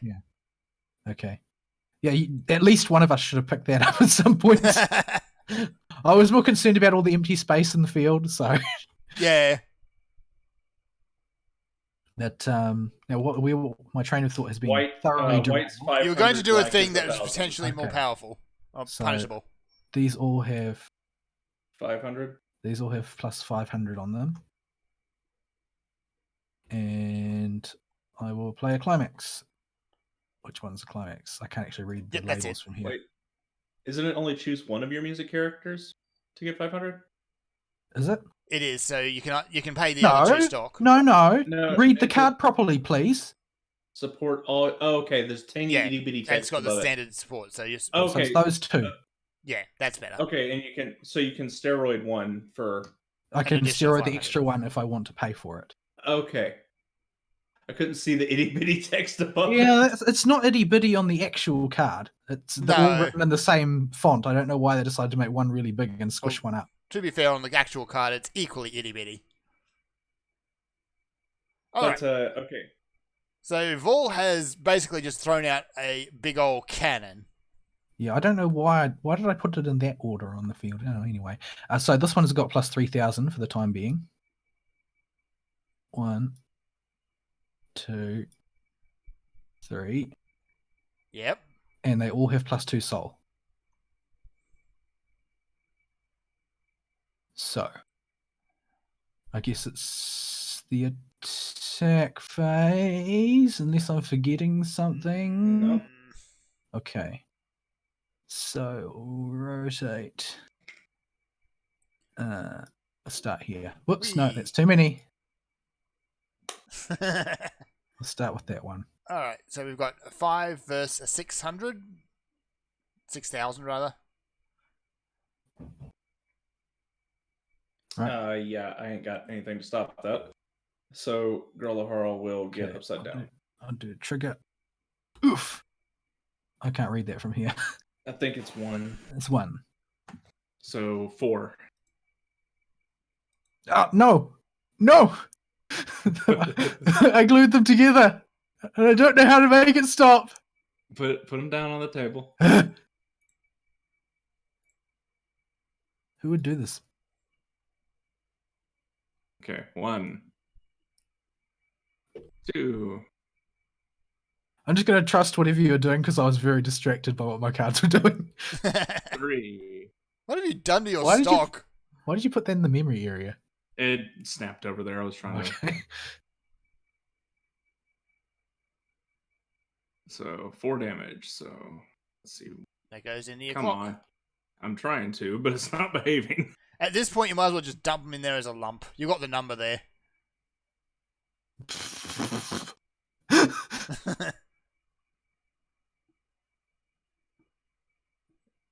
All right, there you go. There we go. At 6. All right. That one resolved? Yep. Okay. Next. Next one. Let's just make this one. Okay. That's 8,500. To your attack declaration, I'll pay 3 to give Lahara revive. Is that how it works? What's that? I don't know what phase you do it on. You do that in the But- encore step, like after everything is resolved. Yeah. Okay. So Because Well, he's, leave it now. remember, he's got to go to the waiting room. We already discussed this. Oh, right. yeah. So it's not. And besides, even in Magic, it technically goes to the waiting room first. Yeah. So, Okay, so we're swinging although nobody for, ever does that. Nobody. 8,500 It's just for- near the step otherwise. Oof. So 3 plus Nil. 3. All right. 1, 2.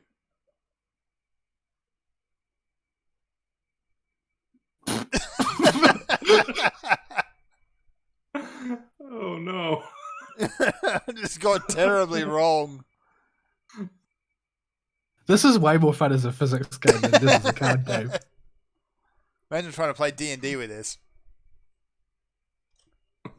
Oh no. Okay, Edna, And just don't suddenly, fall over. marbles fall from the sky. Fern disabled the table flip, so he can't just, Yeah, Damn. that was a precaution I thought was necessary. Ree. The only one who gets to flip the table is me.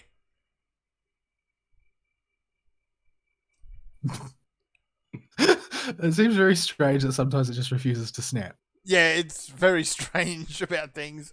I'm still Okay, trying to figure out what on unresolved? earth you're doing with your stock. Oh, I'm setting those aside because I already. No, was not gonna do you. I'm just flailing mine onto the side of the table in no particular order. But theoretically, you're supposed to keep them in order and memorize which cards you put in there in what order, so Yeah. that you can manipulate your stock as necessary. Yeah, that's But not. that's not like happening. next level strategy. I don't care about that. I can barely keep the rules straight as it is. The rules are a bit insane. Well, it's more that it doesn't have much in common with the classic TCG layout that used by things like Magic and that. Mm-hmm. Okay, I just wanted to stack them on the table. Why are we put them together? What is going on? You're breaking reality. Stop it. Have we finished resolving that combat? I Yes, think okay, so. Next one. Next Okay, one. next one. Rotate this one. Blah. What? More spinning. Okay, so that's at 7,000. Yeah, so Yeah, that she- other girl Lahal's down. So that's 3 plus trigger. Ugh, Oh wow, 2. 5. But that means I've got another Sodding Climax card stuck in my stock. Yes, yes you do. I need to cast from it quickly. The problem with swinging a big hit is there's a much higher chance of it being cancelled. Yeah, you lose all your damage at once. But we've both been like really flailing climax cards around. Yeah. Yeah. So he gets all of it, and that's a level up. I'm pretty sure. Yep. So. So you instead just of- ate all 5 of those, so they all go in your clock. Well, I level up from it, so Do you? they all go to the So- Yeah, left. you do too. So now I'm having to fight somebody once more who's miles above my power level. You pick 2 you're sticking in the clock. It's got to be one of those cards. Well, Yeah, there was no overkill damage, but Oh no, never mind. You've already got the one on the level. he won't need to add any extra clock until his deck runs out, Yeah, carry on. which won't be very long. No. there are 5 in there. All right. So that okay. that blew up. That's the battle So, phase. encore step. So you can stand up whoever you want if you've got the cards to pay the cost. Let's get the Harl turned back right. Yep, so 3 stock.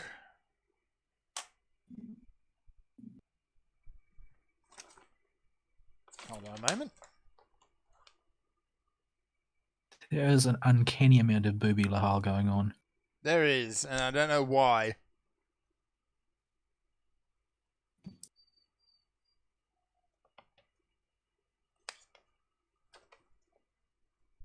Why is this white one on here?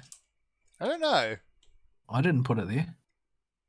And it doesn't matter for resolving the previous conflict, but I might have been just moving This- the ones that were on the table. yeah, it Yeah. could be. I don't, or somebody might have. I don't remember. I wasn't really paying attention. There's supposed to be 3 black ones. I can't tell if there's actually 3 ones on there. Oh, yes, there is. That one's fallen off. Urgh. But those are also expiring at the end of my turn, so we'll just get rid of those.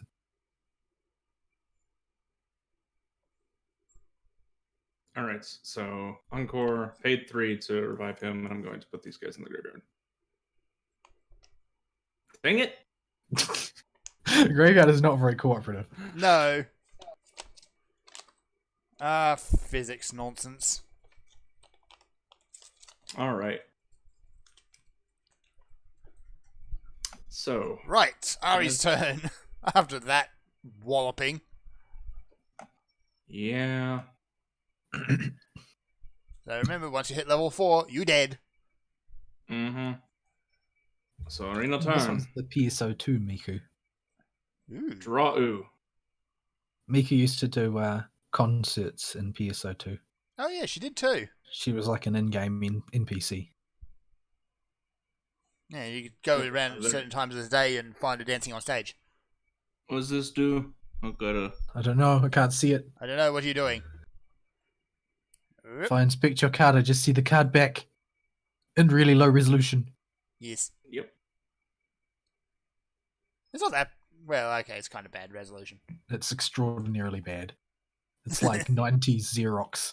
There you go. It does look like it has been photocopied. Yes, I really probably shouldn't, but I'll clock 1 to draw. Card advantage is God, you know it. Yes. The easiest way to draw yourself out of a bad situation. Oh, what's this? What have you done? Okay. He's because he can summon anything he wants now. He can punch me in the dick easily. There won't be anything I can do about it. Because by the time that I hit level 3, he will have set up the board and mine will be empty. Yeah, now that the Ari's level 3, he has access to everything. All the big Costs 2, guns. right? Yep. Big gun number 1. Actually, which you 2 is fatter? Pay 2, summon that. Okay, you're fatter. You go over there.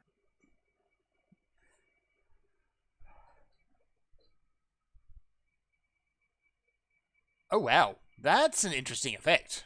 That's basically immortal at this point. It is immortal. Although he's getting very close to burning out his waiting room, so Oh, yeah. As soon I as you can't reset kill your it. waiting room, those... I can't those- kill it in the short term, but theoretically I might be able to kill it in the long term. Well, once he decks out, his all those waiting room benefits go away. Mm-hmm. And I will... Do I want to hang on to that? Nah, I don't really care. We'll pay 1 For what though? for this guy. Another Lahal. Just Lahals. plonked it on top of the other one. So there's those two. And Why is it like that? let's Reasons. see. That's very confusing. What's like what? These two cards are stacked on top of each other, aren't they? No. No. What? No, I'm seeing them separate. No, I see them literally on top of each other on my screen, so I can't see the green card. Now they're separate. Okay, that was kind of weird. Okay, let's put him back down and see if it works. Now you're covering out the green card again. And this is why we don't have this issue in real life. Having reality break doesn't necessarily happen often. I'm not trying to tactically position your cards. I'm just trying to separate them so I can see them. Well, they've snapped into the Okay. right positions now, so Okay, and I think we'll play this. What does this do? Yeah. oh, climax time. What does this one do? The only relevant effect is they get +1 soul. Right. Yeah, everyone gets slightly meatier and yeah, 1 soul. Meaty enough to do an uncomfortable amount of damage. Yes, All right. you've got nothing on your side that can hold them back at this point anyway. Nope. It was always going to happen. And it was all down to card advantage. He pulled better draws and didn't have to shuck his entire hand at the start. So Yes. All right. Swing in for 2+. many. I mean, even if my level does go up, like I've already thrown away all of the cards that were able to be played. So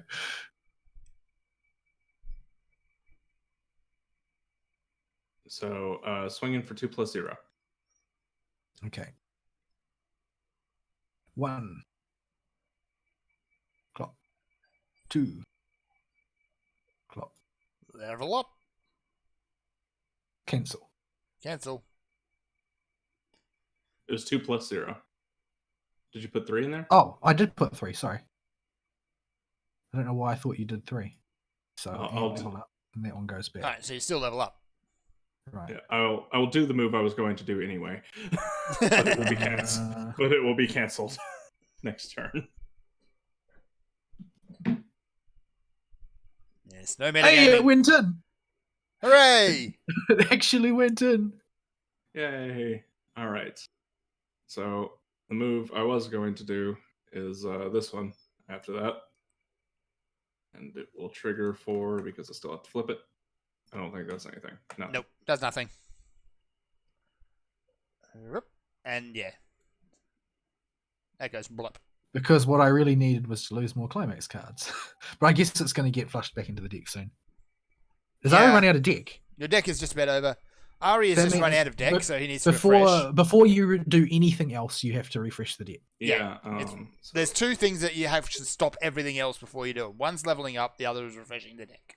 do we shuffle the deck when we refresh the deck? Yes. And then you clock yourself for 1. Yep.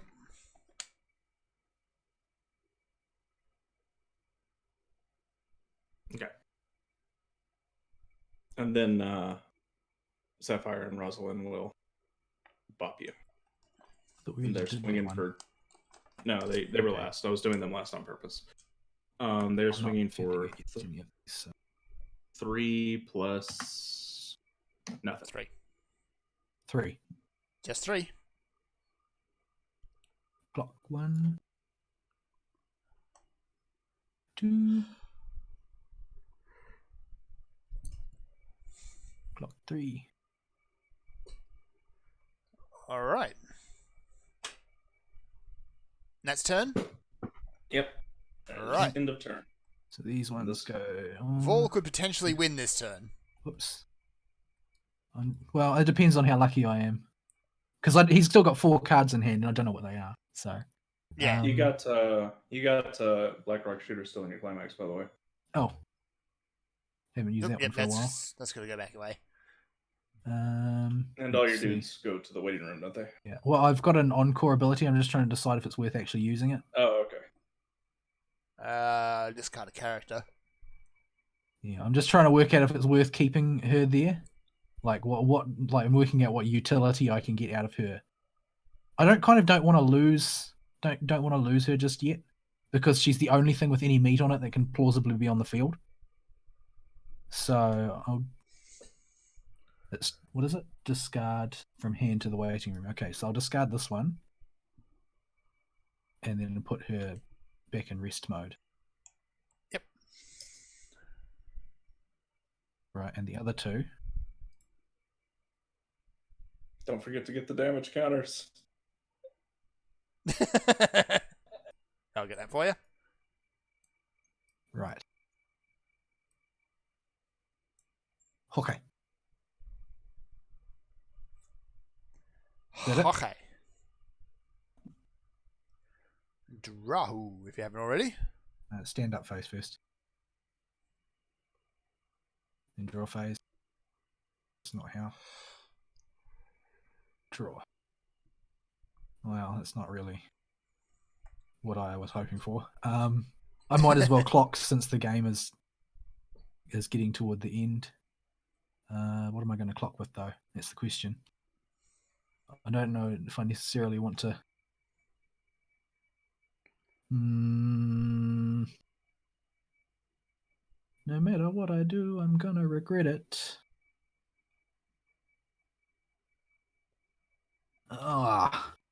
Decisions, man. They're all not very good decisions, yeah. They're all pretty bad decisions. Like, I really, really want to clock because I need cards to fight him with. But no matter what I give up, it's going to be a humongous risk. Yep. If my attack rolls keep drawing nothing for their triggers, I think you might get away with this. Well, the thing is that a lot of your climaxes are now back in your deck, so I don't want to swing too hard, but I also can't afford to draw this out because I don't have the sort of power base that I need to win. You have 2 climaxes that are accounted for, possibly more if you were keeping track of what his stocks were.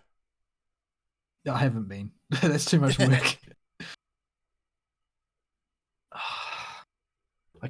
One of them, I'm fairly confident would be useful. It would be a power card if I could deploy it at the right time. And the other one is a safer one to use, but it's also got less utility. So I'm not really sure. Fern, why are you flipping my flan over? Peeking. I'm taking this too seriously. I'll just clock myself. Unlike Ari, you can take a decent hit.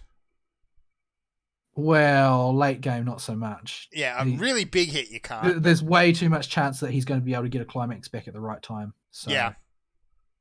Let's just hope that I can get something that will help me out of this awkward situation. Oh. I might have just accidentally flashed false something in my hand. I wasn't looking at your hand, so I have no idea what you did. Okay, so I really need to populate the table with something. Anything. So let's see, what have you got? The best I can really hope to do is equal you rather than beat you in terms of power, so I'll pay. Don't forget, an all or nothing attack is also viable. Yeah, because damage still goes through. Mm-hmm. I want that Tengaku back in my waiting room though, in case this drags out. So I'll pay 1 stock and put Rin in. Yep. And I'll pay another stock and put Miku in. Another to the Miku. higher stage Miku with 2 1,000 tokens on it. No, we don't want to look closer at the token. Yeah, I put the tokens right where I was zooming in on the card. Let's see. What's more dangerous? That one could become dangerous again, and it's got more power up front, so I guess I will just move this like this and try that out. Of course, none of this is taking into account what Ari has in his hand, but if I worry about that, I'll be worrying all day. This has dragged on long enough, I think. What else have I got that I can do? Anything? Anything useful? I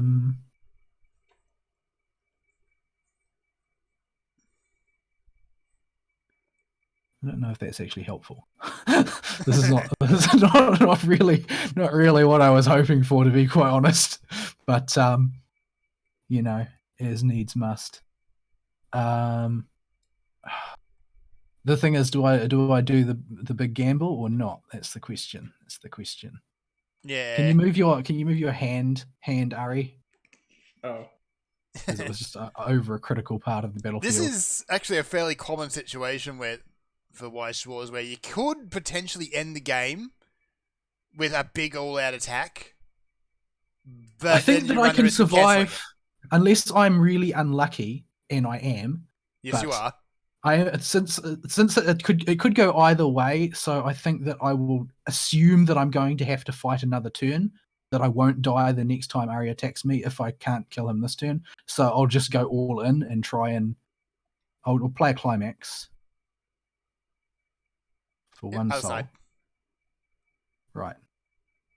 I don't think I'll use its ability because I don't really want to put anything else in my stock right now because it's got plenty in it and I don't have anything to use it on. So I'll leave that as that. You So may. everybody gets just a little bit more power.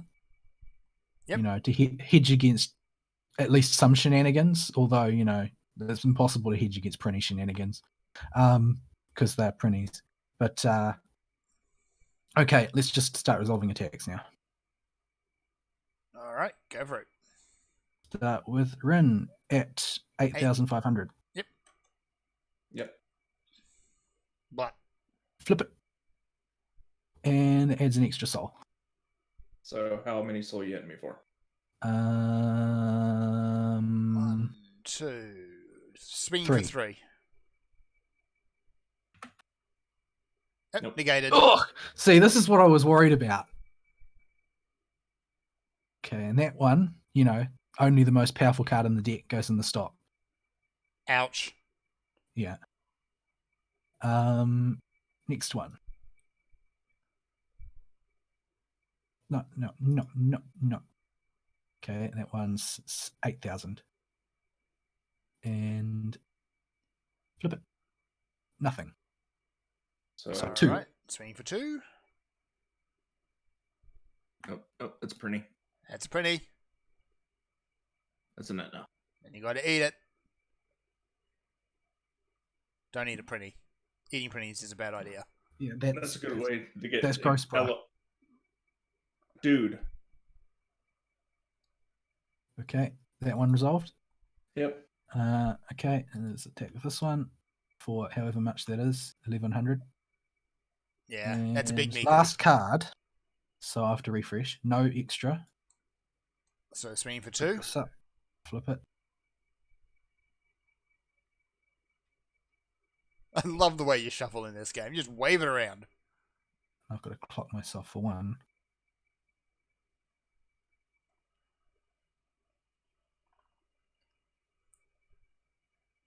Okay, you said 2? Yep.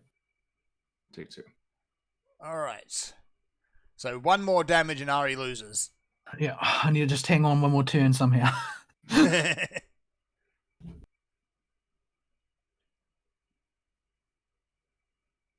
At least that means he can't clock himself a card advantage this turn. Mm-hmm. All right, so in phase, my dudes die, and you lose a bunch of counters and whatever that climax is. Yep, I Climax lose has got to the go back in the graveyard. Black ones go. Those 3 black ones. Those 2 stay there though, because that's based on the conditions which it entered under. Mm-hmm. And climax goes away too, I think. Does it? Yep. There you go. Okay. Orino turn. Heart of the cards. Draw ooh. How the card means cheat. Oh no! Yeah, ignore that. Everything is ruined forever because Fern can't set up the settings on cards properly. It did it on its own, sort of. Shush. I wasn't actually aware it would do that. All right. All I can really do is swing for the fences.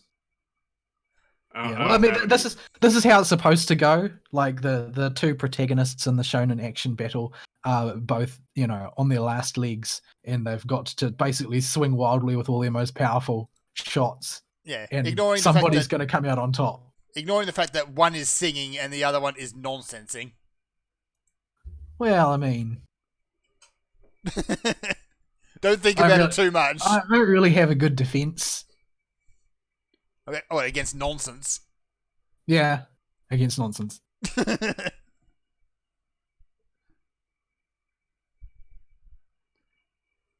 Who is that character anyway?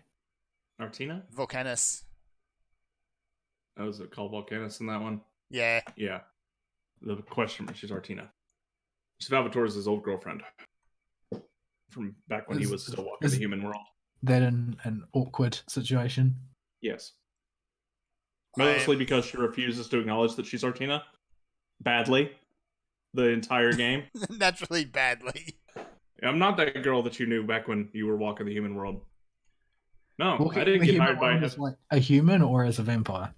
No, Who even Valvatore's knows? still- That was back in Valvatore's tyrant days. She was just some nun at a church who died and got promoted to the debt collector of heaven and has to go basically Robin Hood the underworld by writing them tax receipts that say you owe us this much money. Does that work on the residents of the underworld? No. Not often. She usually has to go steal it afterwards, and that's where she gets caught and joins Salvatore's in his bid to become the Netherworld president. I am actually So she- disappointed in Weiss Schwarz. There are no sardines cards. Well, this guy wasn't a popular set as far as I'm aware. No, it really wasn't. Unfortunately, the most popular sets are usually SAO ones. Ugh. There are so many SAO ones. Why are there SAO fans? Like, why are they so fanatical? Who's responsible for this?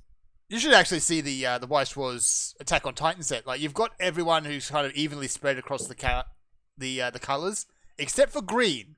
Green is Levi, and only Levi. Well, people are obsessed with him for some reason. Yeah. So hold on, All right. where are we at now? I'm sort of lost track here. Or in battle phase, I'm swinging and killing my Etna. As She part of has- an ability or to No, attack?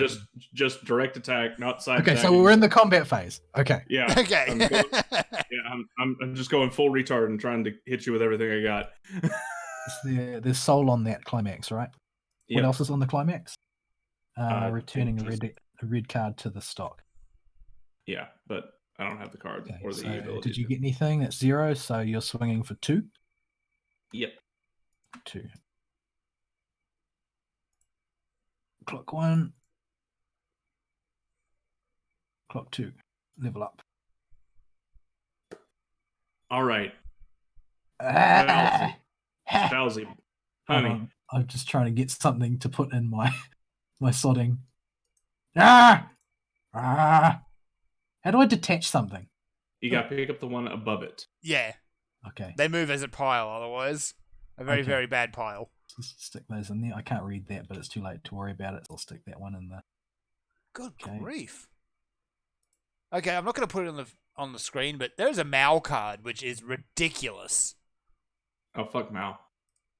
He gets a soul for every level you have. Which potentially makes him up to a 5 soul. It also means that he might just miss wildly on every hit. It makes It's him very, complete. it's very Mao. Yeah, it is very Mao. Okay, so hold on. I just resolved the first one. What are we doing now? Second attack. Okay. Okay, Valzy. I need you to draw like a double soul climax and him not to cancel it. Okay, so that's 1 + 1 + 1. 3. So 3. Oops.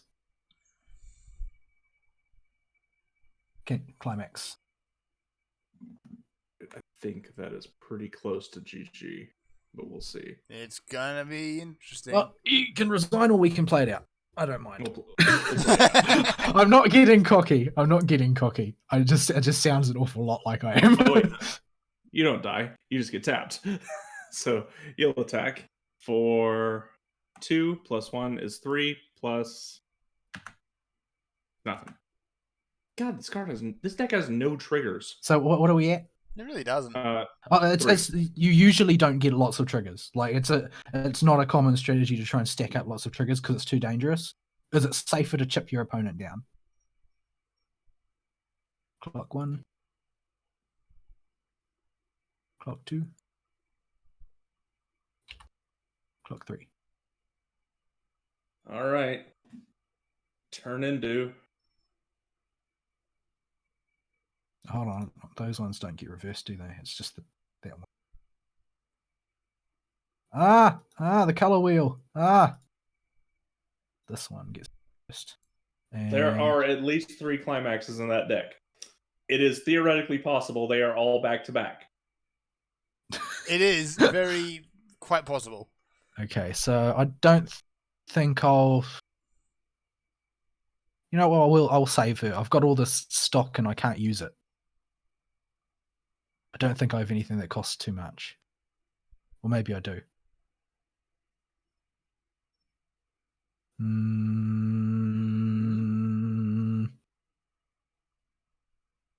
No, actually, I'll just let her go. I just have to assemble enough for lethal. That's all. You only need 1 damage. Yeah, but there's going to be like the next 6 cards are all going to be climax cards, even if he's already hit the limit. Oh yeah, You know it. You know it. I You're know with it. me. That's how this game goes. Yeah. Okay. Right. Right. My turn. Draw. Well, that's not really helpful at this stage, is it? Since he's going to lethal me anyway, next turn, if I can't kill him this turn, I'll just clock and try and get some cards that can secure my future.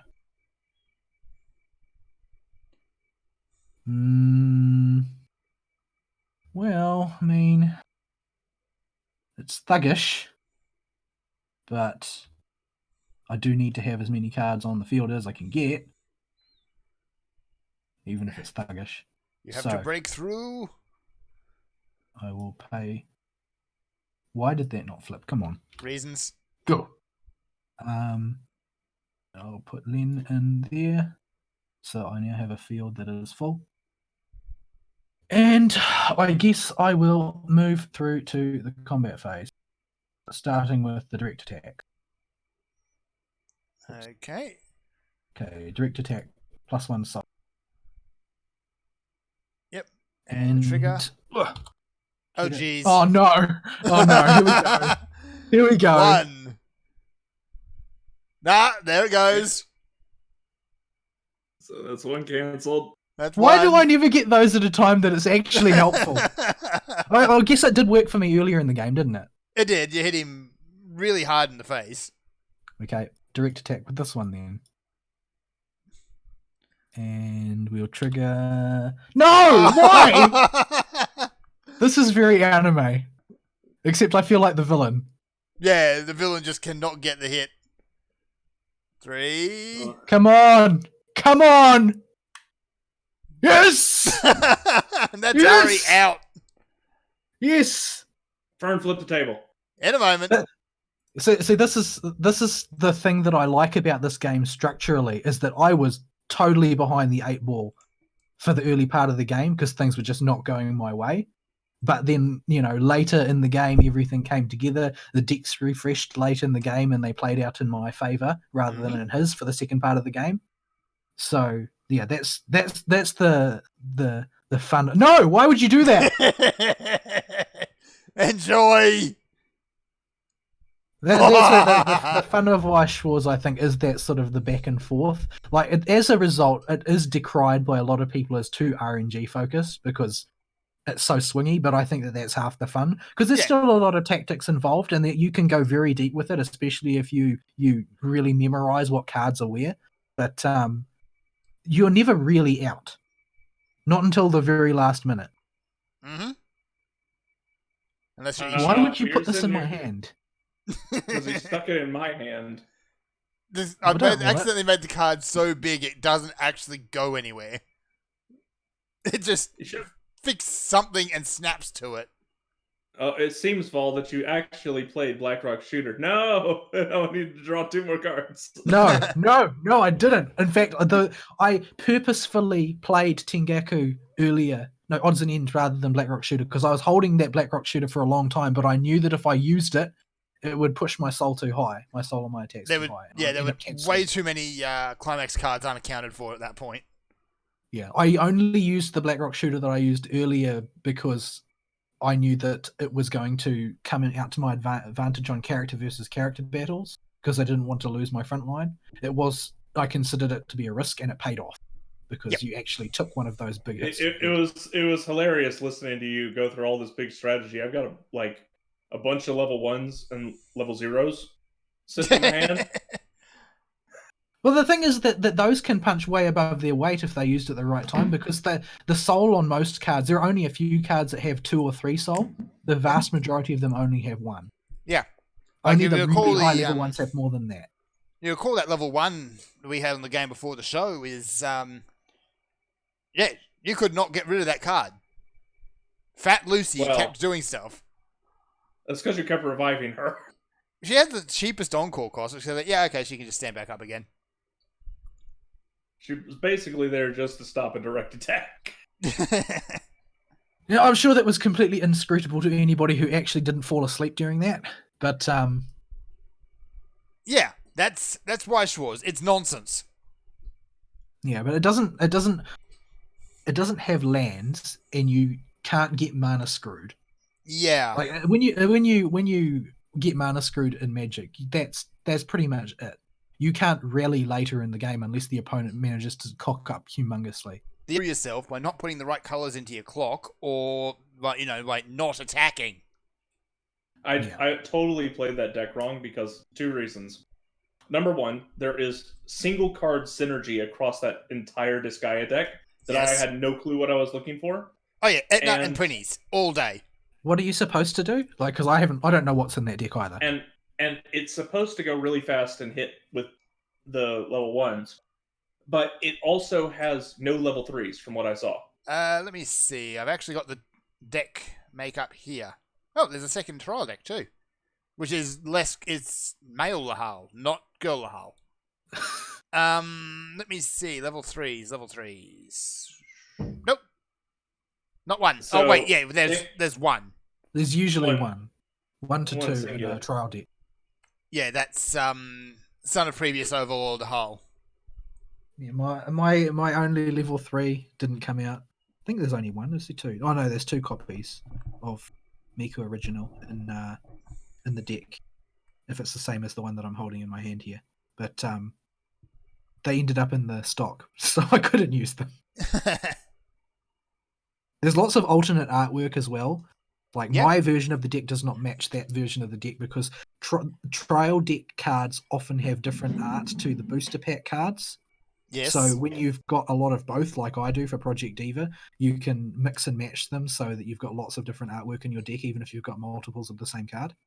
Yep. What's really good is when you buy a booster pack, you can sometimes get your ultra rare alternate art ones, or you can get a card that is actually signed by either voice actor, the composer, or artists. Yeah, I have a Labrys like that. Yeah, I've got the gold embossed. I've got about 3 different gold embossed signatures on my Miku cards. Yep, I've got a couple in there for Persona, I think. I don't think I got any for 0. But yeah. I think it's a very fun and underappreciated game, and it's mainly underappreciated because only weebs would ever dare play it. Yeah. Like, for the Japanese version, there is a stupid amount of selection for your decks. Yeah, the problem is the sheer difficulty in getting a hold of it. Because of its relative unpopularity, the print runs for English in particular are really small. So unless you have pre-ordered like 6 boxes immediately after the announcement, long before it ever comes out, the odds of you actually getting any cards are very low. Yeah. Let alone enough to actually build a deck around something. I pre-ordered 2 boxes of Project Diva F immediately after the announcement, and they were sold out by the time I received them. Yeah. So if you want them, you can actually go to niche game shops and you might find them. Yeah, I don't think there's any in New Zealand that still sell them. There was for a while, but... Yeah, in Australia you have Melbourne, and that's it.